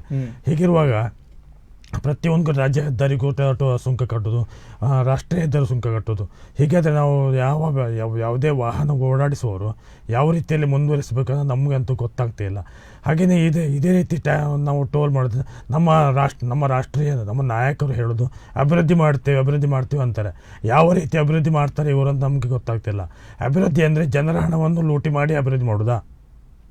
ನಮ್ಮ ವಿಷಯ ಹೇಳಿದ್ರೆ ಜನರ ಹಣದಿಂದ ಅಭಿವೃದ್ಧಿ ಮಾಡಿ ಸರಿ, ಜನರು ಹೀಗೆ ಒಬ್ಬರನ್ನು ಸುಂಕ ಅಥವಾ ಸುಲಿಗೆ ಮಾಡಿ ಅಭಿವೃದ್ಧಿ ಯಾವ ರೀತಿ ಮಾಡ್ತಾರೆ ಇವರು? ಮತ್ತೊಂದು ವಿಷಯ ಹೇಳಿದರೆ, ಇಷ್ಟೆಲ್ಲ ನಾವು ಟ್ಯಾಕ್ಸ್ ಕಟ್ತಾ ಇದ್ದೇವೆ. ನಾವು ಪ್ರತಿಯೊಂದಕ್ಕೂ ನಮ್ಮ ಈಗ ಹೊಸ ವಾಹನ ಒಂದು ದಿನಕ್ಕೆ ಕರ್ನಾಟಕ ಲಕ್ಷಗಟ್ಟಲೆ ಹೊಸ ವಾಹನಗಳು ಸೇಲ್ ಆಗ್ತಾ ಉಂಟು. ಲಕ್ಷಗಟ್ಟಲೆ ಕೋಟಿಗಟ್ಟಲೆ ಅವರಿಗೆ ಟ್ಯಾಕ್ಸ್ ಸಂದಾಯ ಆಗ್ತಾ ಉಂಟು. ಆ ಟ್ಯಾಕ್ಸ್ ಸಂದಾಯದ ಹಣ ಎಲ್ಲಿ ಹೋಗ್ತಾ ಉಂಟು, ಯಾವ ರೀತಿಯಲ್ಲಿ ಅನ್ನೋದನ್ನು ಸದುಪಯೋಗಪಡಿಸ್ಕೊಳ್ತಿದ್ದಾರೆ, ದುರುಪಯೋಗಪಡಿಸ್ಕೊಂಡು ನಮಗೆ ಜನರಿಗೆ ಆ ಬಗ್ಗೆ ಯಾವುದೇ ಮಾಹಿತಿ ಕೂಡ ಇಲ್ಲ. ಹಾಗಾಗಿ ಇದೇ ರೀತಿ ಮುಂದುವರೆದರೆ ಪ್ರತಿಯೊಬ್ಬರಿಗೂ ವಾಹನ ತಗೊಳ್ಳುವಾಗ 2 ಸಲ ಅಂದಾಜು ಯೋಚಿಸುವಂಥ ಪರಿಸ್ಥಿತಿ ನಮಗೆ ಈಗಾಗಲೇ ಬಂದುಬಿಟ್ಟಿದೆ. ಹೊಸ ವಾಹನ ತಗೊಳ್ಳುವಾಗ ಖಂಡಿತವಾಗ್ಲೂ ನಾವಂತ ಹೇಳೋ ಪರಿಸ್ಥಿತಿ ಅಂದರೆ ಈಗ ನೋಡಿ, ನಾವೀಗ ಹಳೆ ವಾಹನಕ್ಕೆ ನಾವು ಅರ್ಧಕ್ಕರ್ಧ ರೇಟ್ ಕಟ್ತಾರೆ. ಹೊಸ ವಾಹನ ಹಾಗಾದ್ರೆ 3 ಪಟ್ಟು ರೇಟ್ ಇರ್ತದೆ. ಅದರಲ್ಲಿ ನೀವು 10 ಲಕ್ಷ ವಾಹನ ಇದ್ದರೆ ನಿಮಗೆ 6 ಲಕ್ಷ ಮಾತ್ರ ವಾಹನದ ಬೆಲೆ ಇರ್ತದೆ. ಉಳಿದ 2 ಲಕ್ಷ 3 ಲಕ್ಷ ರೂಪಾಯಿ ಟ್ಯಾಕ್ಸ್ ಇರ್ತದೆ. ಆ 3 ಲಕ್ಷ ಟ್ಯಾಕ್ಸ್ ಎಲ್ಲಿ ಹೋಗ್ತಾ ಉಂಟು? ಹೇಗೆ ಯಾವ ರೀತಿ ನಾವು ಈಗ ಜನಸಾಮಾನ್ಯರು ಯಾವ ರೀತಿಯಲ್ಲಿ ಅಭಿವೃದ್ಧಿ ಹೊಂದಬಹುದು? ಎಕ್ಸಾಕ್ಟ್ಲಿ. ಹರಿಪ್ರಸಾದ್ ಅವರು, ಈಗ ತಾವು ಹೇಳಿದ ಪ್ರಕಾರ ಅಕ್ಟೋಬರ್ 15ರಿಂದ ಅವರು ಟೋಲ್ ಅನ್ನು ಪ್ರಾರಂಭಿಸ್ತಾರೆ ಅನ್ನುವಂಥದ್ದು ಈ ಕೊಟ್ಟಿರ್ತಕ್ಕಂತಹ ಪಂಚಾಯತ್ ನಿರಪೇಕ್ಷಣೆ ಪತ್ರದಲ್ಲಿ. ಆದ್ರೆ ಎಲ್ಲೂ ಕೂಡ ಟೋಲ್ ಗೇಟ್ ನಿರ್ಮಾಣ ಇಲ್ಲ. ತಾವು ಆಗ್ಲೇ ಹೇಳಿದ ಹಾಗೆ ಬ್ಯಾರಿಕೇಡ್ಗಳನ್ನ ಹಾಕಿ ನಾವು ಹಣ ತೆಗೆದುಕೊಳ್ತೇವೆ ಅನ್ನುವಂಥದ್ದು. ಈಗ ಟೋಲ್ ಗೇಟ್ ಪಡಿಬೇಕಿದ್ರು ಒಂದು ರೂಲ್ಸ್ ಅಂತೆ ಲಾಯರಿಗೆ ಗೊತ್ತಿರಬಹುದು. ಟೋಲ್ ಗೇಟ್ ನಲ್ಲಿ ಏನು ಇಷ್ಟು ನಿಮಿಷದ ನಂತರ ವೆಹಿಕಲ್ಸ್ ನಿಂತರೆ ಅಲ್ಲೂ ಕೂಡ ಅವರು ಹಣ ಕೊಡ್ಲಿಕ್ಕಿಲ್ಲ ಅನ್ನುವಂಥದ್ದು. ಇಷ್ಟು ನಿಮಿಷದ ಒಳಗಾಗಿ ಅವರು ಹಣ ಪಡೆದಾಗಬೇಕು ಮತ್ತು ಸುಸಜ್ಜಿತವಾಗಿ ದೊಡ್ಡ ಮಟ್ಟದಲ್ಲಿ ವೆಹಿಕಲ್ ಹೋಗ್ಲಿಕ್ಕೆ ಜಾಗದ ವ್ಯವಸ್ಥೆ ಮತ್ತು ವೆರಿ ಇಂಪಾರ್ಟೆಂಟ್ ಸರ್ವಿಸ್ ರಸ್ತೆಯನ್ನ ಕೊಟ್ಟೇ ಟೋಲ್ ಮಾಡ್ಬೇಕು. ಆ ರೀತಿ ಯಾವುದೇ ಪ್ರೊವಿಷನ್ಗಳಿಲ್ಲ. ಬ್ಯಾರಿಕೇಡ್ ಇಟ್ಟು ನಾವು ಟೋಲ್ ವಸೂಲಾತಿ ಮಾಡ್ತೇವೆ ಅಂತ ಹೇಳಿದ್ರೆ ಏನು ಇವರು ಪಾರ್ಕಿಂಗ್ ಫೀಸ್ ಅನ್ನ ಪಡೆದ ರೀತಿಯಲ್ಲಿ ಮಾಡುವಂತ ಪರಿಸ್ಥಿತಿ ಕಂಡು ಬರ್ತದೆ. ಅಂದ್ರೆ ಇಲ್ಲಿ ನೇರವಾಗಿ ಒಂಥರ ನಮ್ಗೆ ಹಣ ಕೊಡಿ, ನಮ್ಗೆ ಹಣವೇ ಆಗ್ಬೇಕನ್ನುವಂತ ನಿಟ್ಟಿನಲ್ಲಿ ಕಂಡು ಬರ್ತಾ ಇದೆ ಅಂತೇಳಿ ಏನ್ ಹೇಳ್ತೀರಾ? ಖಂಡಿತವಾಗ್ಲೂ ಹೇಳ್ಬೋದು. ಯಾವುದೇ ಒಂದು ಟೋಲ್ ನಿರ್ಮಾಣವಾಗಬೇಕಾದ್ರೆ ಟೋಲ್ ಗೇಟ್ ಅದಕ್ಕೊಂದು ಕಟ್ಟಡ ಅಂತ ಆಗಬೇಕು, ಮತ್ತೆ ಅದಕ್ಕೆ ಎಲ್ಲ ರೀತಿಯ ಒಂದು ಶೌಚಾಲಯ ವ್ಯವಸ್ಥೆ ಇರ್ಬೋದು ಅಥವಾ ಸರ್ವಿಸ್ ರೋಡ್ಗೆ ಎಲ್ಲ ಒಂದು ನಿರ್ಮಾಣ ಆಗಬೇಕು. ಆದರೆ ಇಲ್ಲೂ ಯಾವುದೇ ಒಂದು ಆಗಲಿಲ್ಲ. ಒಂದು ಟೋಲ್ ಸಂಗ್ರಹ ಕೇಂದ್ರ ಆಗಬೇಕಾದ್ರೆ ಒಂದು ಕಲ್ಲು ಕೂಡ ಬಂದು ಬಿದ್ದಿಲ್ಲ ಅಲ್ಲಿ. ಹೀಗಾಗಿ ಅವರು ಕೇವಲ ಒಂದು ಬ್ಯಾರಿಕೇಡ್ ಇಟ್ಟು ನಾವು ಹಣ ಮಾಡ್ತೇವೆ ಅಂತ ಹೊರಟಿದ್ದಾರೆ. ಇದು ಒಂದು ರೀತಿಯಲ್ಲಿ ಜನರನ್ನು ದಂಧೆ ಮಾಡುವಂಥ ಒಂದು ಜನರ ಹಣವನ್ನು ಲೂಟಿ ಹೊಡೆಯುವಂಥ ಒಂದು ಪ್ಲಾನ್ ಅಂತ ಹೇಳ್ಬೋದು. ಒಟ್ಟಾರೆಯಾಗಿ ಇಲ್ಲಿ ಗಮನಿಸುವುದಾದರೆ ಇವರು ಒಂದು ಪ್ರಾಯೋಗಿಕವಾಗಿ ಇಲ್ಲಿ ಮಾಡಿ ಬಿಡುವ ಅಂತ ಒಂದು ಆಲೋಚನೆಗೆ ಬಂದಿದ್ದಾರೆ. ಒಂದು ವೇಳೆ ಇಲ್ಲಿ ಸಕ್ಸಸ್ ಆದರೆ ಅವರು ಮತ್ತೆ ಕಟ್ಟಡವನ್ನು ಕಟ್ಬೋದು, ಮತ್ತೆ ಟೋಲ್ಗೆ ಯಾವ ಬೇಕಾದ ಒಂದು ಟೋಲ್ ಸಂಗ್ರಹಕ್ಕೆ ಬೇಕಾದ ವ್ಯವಸ್ಥೆಯನ್ನು ಮಾಡ್ಕೊಳ್ಬೋದು.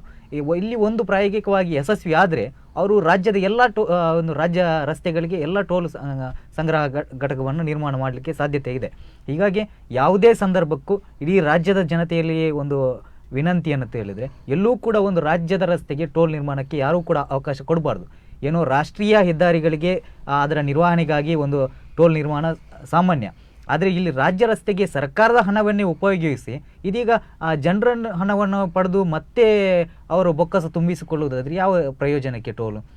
ಇಲ್ಲಿ ಈ ಭಾಗದಲ್ಲಿ ಬೆಳ್ಮಣ್ಣಲ್ಲಿ ಒಂದು ಟೋಲ್ ನಿರ್ಮಾಣವಾಗೋದ್ರಿಂದ ಕೇವಲ ಬೆಳ್ಮಣ್ಣ ಗ್ರಾಮಸ್ಥರಿಗೆ ಮಾತ್ರ ಇಲ್ಲಿ ಸಮಸ್ಯೆ ಆಗೋದಿಲ್ಲ, ಸುತ್ತಮುತ್ತಲ ಎಲ್ಲ ಹಳ್ಳಿಯ ರೈತರಿಗೆ, ಆ ಭಾಗದ ಬಡವರ್ಗದ ಜನರಿಗೆ, ಹೆಚ್ಚಾಗಿ ಬಡವರ್ಗ ಜನರಿಗೆ ಇಲ್ಲಿ ಸಮಸ್ಯೆ ಆಗುವಂಥದ್ದು.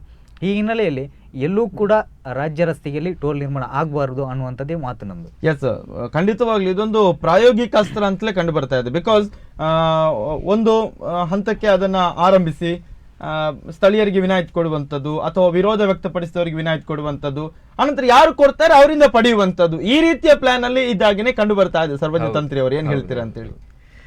ಅದೇ ಈಗಾಗಲೇ ಕೆಲವೊಂದು ಆಮಿಷಗಳು ಮೊನ್ನೆ ಅವರು ಏನು ಅಲ್ಲಿ ಬಂದು ಪಂಚಾಯತಿಗೆ ಇದು ಕೊಟ್ಟಾಗ, ಅವ್ರು ಪ್ರಸ್ತಾವನೆ ಕೊಟ್ಟಾಗ ಅಲ್ಲಿ ಕೆಳಗಡೆ ಅಲ್ಲಿ ಇರುವಂತ ಸಾರ್ವಜನಿಕರು ಕೇಳಿದ್ರಂತೆ, ಇದು ಹೇಗೆ ಟೋಲ್ ಮಾಡ್ತಾರೆ ಇದೆ ಅಂತ ಹೇಳುವಾಗ, ನಿಮಗೇನು ತೊಂದರೆ ಇಲ್ಲ, ನಿಮಗೆ ಎಕ್ಸೆಂಪ್ಷನ್ ಉಂಟು ಅಂತ ಹೇಳಿದ್ರಂತೆ. ನೀವಾಗೆ ಆದ್ರೆ ಒಂದು ಟೋಲ್, ಈಗ ರಾಷ್ಟ್ರೀಯ ಹೆದ್ದಾರಿಯಲ್ಲಿ ಟೋಲ್ ಸಂಗ್ರಹ ಮಾಡ್ತಾರೆ, ಸರ್ವಿಸ್ ರೋಡ್ ಇರುತ್ತೆ, ಬೈಪಾಸ್ ಇರುತ್ತೆ, ಡಿವೈಡರ್ ಇರುತ್ತೆ, ಫ್ಲೈಓವರ್ಸ್ ಇರುತ್ತೆ, ಮೂಲಭೂತ ಸೌಕರ್ಯಗಳಿರುತ್ತವೆ, ಸ್ಟ್ರೀಟ್ ಲೈಟ್ ಇರುತ್ತೆ. ಇದೆಲ್ಲ ವ್ಯವಸ್ಥೆಗಳು ಮೂಲಭೂತ ಸೌಕರ್ಯಗಳನ್ನು ಮಾಡಿಕೊಟ್ಟು ಅವರು ಟೋಲನ್ನು ಸಂಗ್ರಹ ಮಾಡಬೇಕು. ಎರಡನೇದು, ಒಂದು ಸಾರಿ ಟೋಲ್ ಸಂಗ್ರಹ ಮಾಡಲಿಕ್ಕೆ ಅವರು ಪ್ರಾರಂಭ ಮಾಡಿದ್ರೆ ಆಮೇಲೆ ಅವರು ಗೂಂಡಾವರ್ತನೆಯನ್ನು ಮಾಡ್ತಾರೆ. ಯಾಕಂದ್ರೆ ನಾವು ಕೆಲವು ಕಡೆ ನೋಡಿದ್ದೇವೆ, ಅವರಲ್ಲಿ ಬೇಕಾದಂತ ಯುವಕರನ್ನಿಟ್ಟು ಅದೊಂದು ಗೂಂಡಾಗಿರಿ ಮಾಡಿ ಅವರು ಟೋಲನ್ನು, ಸುಂಕವನ್ನು ಕಸಿಯುವಂತ ಕೆಲಸವನ್ನು ಮಾಡ್ತಾರೆ. ನಾವು ಪಾವತಿಸುವುದಲ್ಲ, ಅವರು ನಮ್ಮಿಂದ ಕಸಿದುಕೊಳ್ಳುವಂತಹ ಒಂದು ವ್ಯವಸ್ಥೆ ಅಲ್ಲಿ ನಿರ್ಮಾಣ ಆಗ್ತದೆ.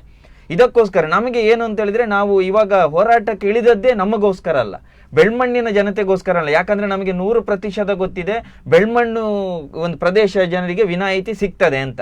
ಯಾಕಂತ ಹೇಳಿದ್ರೆ ಬೆಳ್ಮಣ್ಣು ಪ್ರದೇಶ ಜನರಿಗೆ ವಿನಾಯಿತಿ ಸಿಗ್ತದೆ, ಮತ್ತೆ ಕೆಲವೊಂದು ಅಲ್ಲಿ ಸುತ್ತಮುತ್ತಲಿನ ಹಳ್ಳಿಯ ಕೆಲವೊಂದು ಜನಪ್ರತಿನಿಧಿಗಳಿಗೆ ಪಾಸ್ ಕೊಡ್ಬೋದು ಅವರು ಈ ಹೋರಾಟವನ್ನು ಹತ್ತಿಸ್ಲಿಕ್ಕೆ, ಒಂದು ಹೋರಾಟವನ್ನು ನಿಲ್ಲಿಸಲಿಕ್ಕೆ. ಆದರೆ ನಾವು ಇದು ಯಾವುದು ಬೆಳ್ಮಣ್ಣು ಗ್ರಾಮದ, ನಮ್ಮ ಒಂದು ಗ್ರಾಮದ ಉದ್ದೇಶವೇ ಅಲ್ಲ ನಮ್ಮದು. ಸುತ್ತಮುತ್ತಲಿನ ಪಡುಬಿದ್ರಿಯಿಂದ ಕಾರ್ಕಳದಲ್ಲಿ ಆ ಹೈವೇಯಲ್ಲಿ ಯಾರೆಲ್ಲ ಹಳ್ಳಿಗಳಿದ್ದಾವೆ, ಯಾರೆಲ್ಲ ಸಂಚರಿಸ್ತಾರೆ, ಪ್ರತಿ ಒಬ್ಬ ನಾಗರಿಕನಿಗೂ ಸಹ ಇದು ಹೊರೆಯಾಗಬಾರ್ದು, ಪ್ರತಿಯೊಬ್ಬರಿಗೂ ಹೊರೆಯಾಗಬಾರ್ದು. ಇದು ಕೇವಲ ಬೆಳ್ಮಣ್ಣಿನದ್ದಲ್ಲ, ಸುತ್ತಮುತ್ತಲಿನ ಎಲ್ಲ ಹಳ್ಳಿಯ ಎಲ್ಲ ಸಾರ್ವಜನಿಕರ ಬೆಂಬಲನೂ ನಮಗೆ ಸಿಗ್ತಾ ಇದೆ. ಯಾಕಂತ ಹೇಳಿದ್ರೆ ನಾವು ಒಂದು ನಮಗೋಸ್ಕರ ಅಂತೇಳಿ ನಾವು ಮಾಡ್ತಾ ಇಲ್ಲ, ಸಂಪೂರ್ಣ ಇಡೀ ಏರಿಯಾಕ್ಕೋಸ್ಕರ ನಾವು ಹೋರಾಡ್ತಾ ಇದ್ದೇವೆ. ಎಸ್, ಈಗ ಕಡೆಯದಾಗಿ ನಾನು ಆಗ್ಲೇ ಹೇಳಿದ ಹಾಗೆ ಈ ಹಿಂದಿನ ಪ್ರಸ್ತಾಪ ಕೂಡ ಕೈ ಬಿಡಬೇಕಿದ್ರೆ ಅಲ್ಲಿನ ಎಲ್ಲರೂ ಜೊತೆಯಾದ ಕಾರಣನೇ ಆಗಿರುವಂತದ್ದು. ಮತ್ತು ಇತರೆ ಟೋಲ್ ಹೋರಾಟವನ್ನು ಗಮನಿಸಿದಾಗ ಪಡುಬಿದ್ರೆಯ ಮತ್ತು ಕಾರ್ಕಳ ರಸ್ತೆಯಲ್ಲಿ ಟೋಲ್ ನಿರ್ಮಾಣಕ್ಕೆ ಈ ಹಿಂದಲೂ ಕೂಡ ಎಲ್ಲರೂ ಜೊತೆಯಾಗಿದ್ರು. ಸೊ ನಿಮ್ಮ ಅಲ್ಲಿನ ಜನರಿಗೆ ನೀವು ಏನು ಹೇಳಿಕ್ಕೆ ಇಚ್ಛೆ ಪಡ್ತೀರಾ ಮತ್ತು ನಿಮ್ಮ ಹೋರಾಟ ನಾಡಿದ್ನ ಇದ್ರ ಬಗ್ಗೆ? ಇದು ಹೋರಾಟಕ್ಕೆ ಇಳಿದದ್ದು ಪಕ್ಷಾತೀತವಾಗಿ, ಜಾತ್ಯತೀತವಾಗಿ. ಪ್ರತಿ ಒಂದು ಸಂಘ ಸಂಸ್ಥೆಗಳು ನಮಗೆ ಸಂಪೂರ್ಣ ಬೆಂಬಲವನ್ನು ಸೂಚಿಸಿದ್ದೇವೆ. ಎಲ್ಲ ರಾಜಕೀಯ ಪಕ್ಷಗಳು ನಮ್ಮ ಪ್ರತಿನಿತ್ಯದ ಮೀಟಿಂಗಿಗೆ ನಮ್ಮ ಜೊತೆ ಬಂದು ಕೂತ್ಕೊಳ್ತಾ ಇದ್ದಾರೆ. ನಿಮಗೆ ಯಾವ ರೀತಿಯ ಬೆಂಬಲ ಬೇಕು ಅವರು ನಮ್ಮ ಜೊತೆ ಹೇಳ್ಕೊಂಡು ನಮ್ಮ ಜೊತೆ ಸೇರ್ಕೊಳ್ತಾ ಇದ್ದಾರೆ. ಅದರಿಂದಾಗಿ ನಾಡಿದ್ದು ಏನು ನಾವು ಪ್ರತಿಭಟನೆ ಮಾಡ್ತಾ ಇದ್ದೇವೆ ನಾಡಿದ್ದಿಗೆ ಸೀಮಿತ ಆಗಿರುವುದಿಲ್ಲ. ಎಲ್ಲಿ ತನಕ ಈ ಟೋಲ್ ಪ್ರಸ್ತಾವನೆ ಬೆಳ್ಮಣ್ಣಿನ ಒಂದು ಪರಿಸರದಿಂದ ಇಲ್ಲ ಪಡುಬಿದ್ರಿಯಿಂದ ಕಾರ್ಕಳದವರೆಗೆ ಆದಂತ ಒಂದು ರಾಜ್ಯ ಹೆದ್ದಾರಿಯಲ್ಲಿ ಈ ಟೋಲ್ ಅನ್ನು ನಿರ್ಮಾಣ ಮಾಡಲಿಕ್ಕೆ ನಾವು ಬಿಡೋದಿಲ್ಲ. ಅದು ಎಲ್ಲಿ ಆದ್ರೂ ಸಹ ಬಿಡೋದಿಲ್ಲ, ಬೆಳ್ಮಣ್ಣು ಮಾತ್ರ ಅಲ್ಲ, ಇಡೀ ಹೈವೇಯಲ್ಲಿ ಎಲ್ಲಿ ಆದ್ರೂ ಸಹ ಬಿಡೋದಿಲ್ಲ. ಈ ಪ್ರಸ್ತಾವನೆ ಆ ಹೈವೇಯಿಂದ ನಮಗೆ ಹೊರ ಹೋಗಬೇಕು, ಅಲ್ಲಿ ತನಕ ನಾವು ಹೋರಾಟ ಮಾಡ್ತೇವೆ. ಅದಕ್ಕೋಸ್ಕರನೇ ನಾವು ಅದಕ್ಕೆ ಬೇಕಾದಂಥ ಆಫೀಸನ್ನು ತೆರೆದಿದ್ದೇವೆ ಮತ್ತು ಅದಕ್ಕೆ ಬೇಕಾದಂಥ ಅಲ್ಲಿ ವ್ಯವಸ್ಥೆಗಳನ್ನು ಮಾಡಿಕೊಂಡಿದ್ದೇವೆ. ಅದರಿಂದಾಗಿ ಎಲ್ಲಿ ತನಕ ಅದು ಹೋಗೋದಿಲ್ಲ ಅಲ್ಲಿ ತನಕ ನಾವು ನಿರಂತರ ಹೋರಾಟ ಮಾಡ್ತೇವೆ. ನಾಡಿದ್ದು ಪ್ರಾರಂಭ, ಅದು ಕೊನೆ ಎಲ್ಲಿ ತನಕ ಹೋಗ್ತದೆ ಅಂತ ಗೊತ್ತಿಲ್ಲ. ಶಾಂತಿಯುತ ಪ್ರತಿಭಟನೆಗೆ ಅವರು ಖಂಡಿತವಾಗಿ ಸಹ ನಮಗೆ ಈ ಒಂದು ಟೋಲ್ ಪ್ರಸ್ತಾವನೆಯನ್ನು ಕೈ ಬಿಡ್ತಾರೆ ಅಂತ ನಾವು ಎಣಿಸ್ಕೊಂಡಿದ್ದೇವೆ.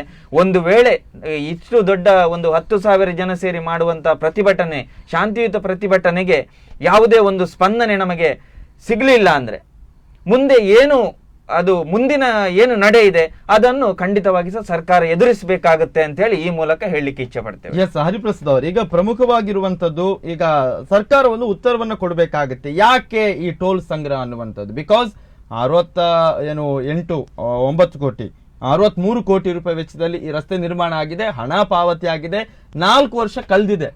ಈಗ ಯಾಕೆ ನೀವು ಟೋಲ್ ಅನ್ನ ನಿರ್ಮಿಸ್ತಾ ಇದ್ದೀರಾ ಅನ್ನುವಂಥ ಒಂದು ಪ್ರಶ್ನೆಗೆ ಸರ್ಕಾರ ಉತ್ತರ ಕೊಡಬೇಕಾಗುತ್ತೆ ಅನ್ನುವಂಥದ್ದು ಕೂಡ ಇಲ್ಲಿ ಗಮನಾರ್ಹ ಸಂಗತಿ. ಬಿಕಾಸ್ ಏಕಾಏಕಿ ಯಾವುದೇ ರಸ್ತೆಗಳಿಗೆ ಇನ್ನು ನಮ್ಮ ಹತ್ರ ಬೊಕ್ಕಸಕ್ಕೆ ಹಣ ಇಲ್ಲ ಅಥವಾ ಈ ರೀತಿ ಚಂದ ರಸ್ತೆ ಇದೆ, ಈ ಒಂದು ಕಂಪನಿಯವರು ಟೋಲ್ ತಗೊಳ್ತಾರಂತ ಇನ್ನು ಎಲ್ಲ ಕಡೆ ಶುರು ಮಾಡಿದ್ರೆ ಖಂಡಿತವಾಗ್ಲೂ ರಾಜ್ಯ ಹೆದ್ದಾರಿಗಳಲ್ಲಿ ನಾವು ಸಂಚರಿಸುವಂತ ಪರಿಸ್ಥಿತಿ ನಿರ್ಮಾಣ ಆಗೋದಿಲ್ಲ ಅನ್ನುವಂಥದ್ದು. ಸೊ ಎಲ್ಲೋ ಒಂದ್ ಕಡೆ ಸರ್ಕಾರ ಇಲ್ಲಿ ಉತ್ತರದಾಯಿತ್ವ ಸ್ಥಾನದಲ್ಲಿ ಇದೆ. ನಾಡಿನ ಪ್ರತಿಭಟನೆಯೂ ಕೂಡ ಉತ್ತರ ಕೊಡಬೇಕಾಗುತ್ತೆ ಮತ್ತು ಯಾಕೆ ಈ ರೀತಿಯ ಪ್ರಸ್ತಾಪಕ್ಕೆ ನಾವು ಮುಂದಾಗ್ತಾ ಇದ್ದೇವೆ ಅನ್ನೋದಕ್ಕೂ ಕೂಡ ಉತ್ತರ ಕೊಡಬೇಕಾಗುತ್ತೆ ಅನ್ನುವಂಥದ್ದು. ನಿಜಕ್ಕೂ ಈ ಬಗ್ಗೆ ಸರ್ಕಾರ ನಿಜಕ್ಕೂ ಒಂದು ಉತ್ತರ ಕೊಡಬೇಕಾಗುತ್ತೆ. ಎಲ್ಲೂ ಕೂಡ ಒಂದು ವ್ಯವಸ್ಥೆ ರಾಜ್ಯ ಸರ್ಕಾರದಲ್ಲಿ ಸುಂಕ ವಸೂಲಾತಿಯ ವ್ಯವಸ್ಥೆ ಇಲ್ಲದೆ ಏಕಾಏಕಿ ಇಲ್ಲಿ ಮಾಡಿರುವಂಥದ್ದು ನಿಜಕ್ಕೂ ಒಂದು ದೊಡ್ಡ ದುರಂತ ಅಂತ ಹೇಳ್ಬೋದು.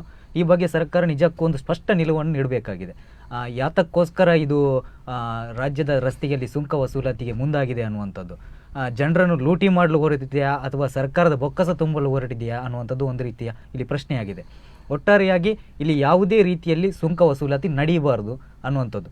ರಾಜ್ಯ ರಸ್ತೆಗೆ ಏನಾದರೂ ಸುಂಕ ವಸೂಲಾತಿ ನಡೆದರೆ ಎಲ್ಲ ರಾಜ್ಯ ರಸ್ತೆಗೆ ನಡೆಯುತ್ತೆ. ಮುಂದೆ ಆ ರಾಜ್ಯ ರಸ್ತೆ ಬಿಟ್ಟು ಮತ್ತೆ ಜಿಲ್ಲಾ ಪಂಚಾಯತ್ ರಸ್ತೆಗೂ ಕೂಡ ಇವರು ಸುಂಕ ಮಾಡಬಹುದು. ಈ ರೀತಿಯಾಗಿ ನಾವು ಪ್ರತಿ ಒಂದಕ್ಕೂ ಹಣ ಕೊಟ್ಟು ಸಾಗಬೇಕಂತ ಪರಿಸ್ಥಿತಿ ನಿರ್ಮಾಣ ಆಗಿದೆ. ಒಂದು ರೀತಿಯಲ್ಲಿ ಗಮನಿಸಿದ್ರೆ ಒಬ್ಬ ಗೂಡ್ಸ್ ಗಾಡಿಯವನು ಇರ್ಬೋದು ಅಥವಾ ಟಿಪ್ಪರ್ನವರು ಒಂದು ಕಾರ್ಕಳದಿಂದ ಒಂದು 60 ಕಿಲೋಮೀಟ್ರ್ ಮಂಗಳೂರು ಬರಬೇಕಾದ್ರೆ 3 ಕಡೆ ಟೋಲ್ ಕಟ್ಟಿ ಸಾಗೋದು ನಿಜಕ್ಕೂ ಅಸಾಧ್ಯ. ಯಾಕಂತೇಳಿದ್ರೆ ಒಂದು ಟಿಪ್ಪರ್ ಮಾಲೀಕ ಒಂದು ಜಲ್ಲಿಯನ್ನು ಕಾರ್ಕಳದಿಂದ ಹಿಡ್ಕೊಂಡು ಮಂಗಳೂರು ಬರಬೇಕಾದ್ರೆ 3 ಕಡೆ ಆತ ಟೋಲ್ ಕಟ್ತಾನೆ. ಆತ ಪ್ರತಿದಿನ 3 ಟ್ರಿಪ್ ಮಾಡಿದರೆ ಸುಮಾರು 1,500 ಆತ ಟೋಲಿಗಾಗಿ ದಿನಕ್ಕೆ ಇಡಬೇಕಾಗುತ್ತೆ. ಹೀಗಾಗಿ ಹೇಳ್ರೆ ಆತ ಯಾವ ರೀತಿ ಬಿಸ್ನೆಸ್ ಮಾಡೋದು ಅಥವಾ ಯಾವ ರೀತಿ ಒಂದು ಕೆಲಸ ಮಾಡೋದು, ಇದು ಸಾಮಾನ್ಯ ವರ್ಗದ ಜನರಿಗೆ ಕೂಡ ಹೆಚ್ಚಾಗಿ ಒಂದು ಹೊಡೆತ ಬೀಳುತ್ತೆ. ಈ ಹಿನ್ನೆಲೆಯಲ್ಲಿ ಸರ್ಕಾರ ಒಂದು ಸ್ಪಷ್ಟವಾದ ನಿಲುವನ್ನು ತೆಗೆದುಕೊಂಡು ಏನು ಬೆಳ್ಮಣ್ಣಲ್ಲಿ ನಿರ್ಮಾಣ ಮಾಡಲು ಟೋಲ್ ನಿರ್ಮಾಣ ಮಾಡಲು ಮುಂದಾಗಿದೆ ಆ ವಿಚಾರವನ್ನೇ ಕೈ ಬಿಡುವವರೆಗೆ ನಾವು ನಿರಂತರ ಹೋರಾಟವನ್ನು ನಡೆಸ್ತೇವೆ ಅನ್ನುವಂತ ಹೇಳ್ತೇನೆ. ಎಸ್, ಧನ್ಯವಾದಗಳು ತಂತ್ರಿ ಅವರಿಗೆ ಅಂಡ್ ನಮ್ಮ ವಿಶ್ವನಾಥ್ ಅಂಡ್ ಹರಿಪ್ರಸಾದ್ ನಮ್ಮ ಜೊತೆ ಇಷ್ಟೊತ್ತು ಚರ್ಚೆಯಲ್ಲಿ ಭಾಗವಹಿಸೋಕ್ಕೋಸ್ಕರ. ಇಲ್ಲಿ ಪ್ರಮುಖವಾಗಿ ಈ ಹಿಂದೆ ಕೂಡ ಪ್ರಸ್ತಾಪವನ್ನ ರಾಜ್ಯ ಸರ್ಕಾರ ಕೈಬಿಟ್ಟಿತ್ತು. ಆದ್ರೆ ಈಗ ಮತ್ತೆ ಈ ಒಂದು ಪ್ರಸ್ತಾಪ ಸರ್ಕಾರದ ಮುಂದಿರುವಂತದ್ದು, ಪಂಚಾಯತಿಯು ಕೂಡ ನೋಟಿಸ್ ಅನ್ನ ಕೊಟ್ಟಿದ್ದಾರೆ. ಈಗ ಮತ್ತೆ ಭಾನುವಾರ ದಿವಸ ದೊಡ್ಡ ಮಟ್ಟದ ಒಂದು 10,000ಕ್ಕೂ ಅಧಿಕ ಜನ ಸೇರುವ ಮೂಲಕ ಒಂದು ಟೋಲ್ ವಿಚಾರದಲ್ಲಿ ಇಷ್ಟು ದೊಡ್ಡ ಮಟ್ಟದಲ್ಲಿ ಜನ ಸೇರಿದ ಇತಿಹಾಸನಿಲ್ಲ ಅಂತ ಹೇಳ್ಬೋದು. ಬಿಕಾಸ್ ನಾವು ರಾಷ್ಟ್ರೀಯ ಹೆದ್ದಾರಿಗಳ ಹೋರಾಟದಲ್ಲೂ ಕೂಡ ಗಮನಿಸ್ತೇವೆ. ಆದರೆ ಇಷ್ಟು ದೊಡ್ಡ ಮಟ್ಟಿಗೆ ಜನ ಸೇರಿ ಟೋಲ್ ಗೇಟ್ ಅನ್ನ ವಿರೋಧಿಸಿದ ಒಂದಷ್ಟು ಉದಾಹರಣೆ ಇಲ್ಲ. ಆದ್ರೆ ಇಲ್ಲಿ ದೊಡ್ಡ ಮಟ್ಟದಲ್ಲಿ ಒಂದು ಹೋರಾಟ ನಡೀತಾ ಇದೆ. ಯಾಕಂತ ಹೇಳಿದ್ರೆ ಇದು ಮೊದಲ ರಾಜ್ಯ ರಸ್ತೆ ಆಗುತ್ತೆ ಅನ್ನುವಂಥದ್ದು. ಒಂದು ವೇಳೆ ಟೋಲ್ ಆದ್ರೆ ಅದು ರಾಜ್ಯದಲ್ಲೇ ಮೊದಲ ಟೋಲ್ ಗೇಟ್ ರಾಜ್ಯ ರಸ್ತೆಗೆ ಆಗುವಂಥದ್ದು ಅದು ಬೆಳ್ಮಣ್ಣಲ್ಲಿ. ಮತ್ತು ಅದು ಎಲ್ಲಾ ಕಡೆಗೆ ಮುಂದೆ ನಡೀತಾ ಹೋದ್ರೆ ಖಂಡಿತವಾಗ್ಲೂ ಅದು ಆಘಾತಕಾರಿ ಬೆಳವಣಿಗೆ ಅನ್ನುವಂಥದ್ದು. ಮತ್ತು ಇಲ್ಲಿ ಪ್ರಮುಖವಾಗಿ ಜನರು ಏನು ಸ್ಥಳೀಯರೇ ಓಡಾಡುವಂತ ರಸ್ತೆ ಆದ ಕಾರಣ ಖಂಡಿತವಾಗ್ಲೂ ದೊಡ್ಡ ಮಟ್ಟದಲ್ಲಿ ಹೊರೆ ಆಗುತ್ತೆ. ಮತ್ತು ಇಂತಹ ಒಂದು ಪ್ರೊವಿಷನ್ ಕಾನೂನೇ ಕೂಡ ಇಲ್ಲದ ಕಾರಣ ಮತ್ತು ಇದೊಂದು ಅವೈಜ್ಞಾನಿಕವಾದಂತಹ ನಿಟ್ಟಿನಲ್ಲಿ ನಡೀತಾ ಇರುವ ಕಾರಣ ಇದನ್ನ ಸರ್ಕಾರ ಮತ್ತು ಸಂಬಂಧಪಟ್ಟವರು ಈಗಾಗಲೇ ಶಾಸಕರೊಂದು ಭರವಸೆಯನ್ನ ಕೊಟ್ಟಿದ್ದಾರೆ. ಜಿಲ್ಲಾ ಉಸ್ತುವಾರಿ ಸಚಿವರಿಗೂ ಕೂಡ ಮೊನ್ನೆ ಮನವಿಯನ್ನ ನೀಡಲಾಗಿದೆ, ಜಿಲ್ಲಾಧಿಕಾರಿಗಳ ಗಮನಕ್ಕೂ ಕೂಡ ತರಲಾಗಿದೆ. ಸೊ ನಮ್ಮ ಆಡಳಿತ ಯಂತ್ರದ ಮೂಲಕ ಕೂಡ ಇದನ್ನ ತಡೆಯುವಂತ ಒಂದು ಪ್ರಯತ್ನ, ಮತ್ತೊಂದು ಕಡೆ ಹೋರಾಟದ ಮೂಲಕ ಕೂಡ ಟೋಲ್ ಅನ್ನ ತಡೆಯುವಂತ ಪ್ರಯತ್ನಗಳು ನಡೀಲಿ ಮತ್ತು ಅವರ ಹೋರಾಟಕ್ಕೆ ಜಯ ಸಿಗ್ಲಿ ಮತ್ತು ಸರ್ಕಾರ ಇನ್ನಾದ್ರೂ ಈ ಒಂದು ಪ್ರಸ್ತಾಪವನ್ನ ಕೈ ಬಿಡ್ಲಿ ಅನ್ನುವಂಥದ್ದು ನಮ್ಮ ಆಶಯ. ಇದು ಈ ಹೊತ್ತಿನ ವಿಶೇಷ. ನಿರಂತರ ಸುದ್ದಿ ಮತ್ತು ಮನೋರಂಜನೆಗಾಗಿ ನೋಡ್ತಾ ಇರಿ ದೈಚ್ world 24/7.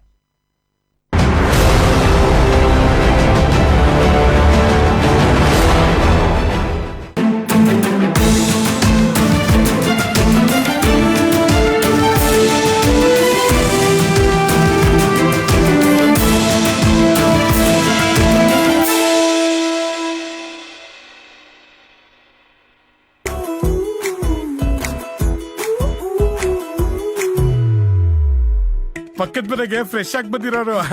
Myself Paramesh. Myself Pankaja. This is for your self. Please take. ಅದೇ ಗಾಳಿ ಅದೇ ನೀರು. ನೀವು ಮಾತ್ರ ಬೀನ್ಸ್, ನಾವು ಬೂದ್ ಗುಂಬಳ. How madam?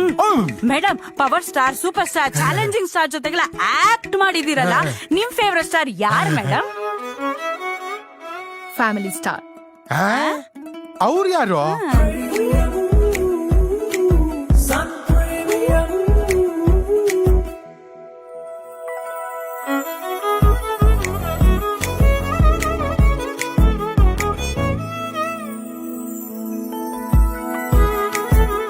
ಸಿನಿಮಾದಲ್ಲಿ ಕಷ್ಟದಲ್ಲಿರೋರ್ನ ಸ್ಟಾರ್ ಕಾಪಾಡ್ತಾರೆ.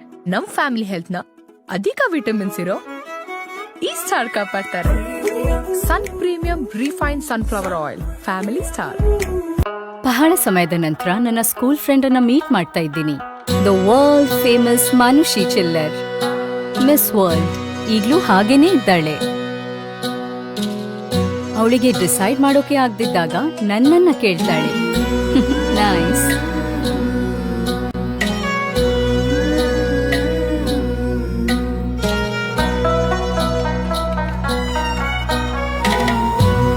ಮಿಸ್ ವರ್ಲ್ಡ್ ನಾನು ಹೇಳಿದ್ದನ್ನೇ ಕೇಳ್ತಾಳೆ. ನೈಸ್.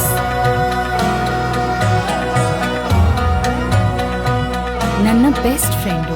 Really nice. ಜೀವನವು ಕೆಲವೊಮ್ಮೆ ಆಶ್ಚರ್ಯವಾಗಿ ಸುಂದರವೆನಿಸುವುದು.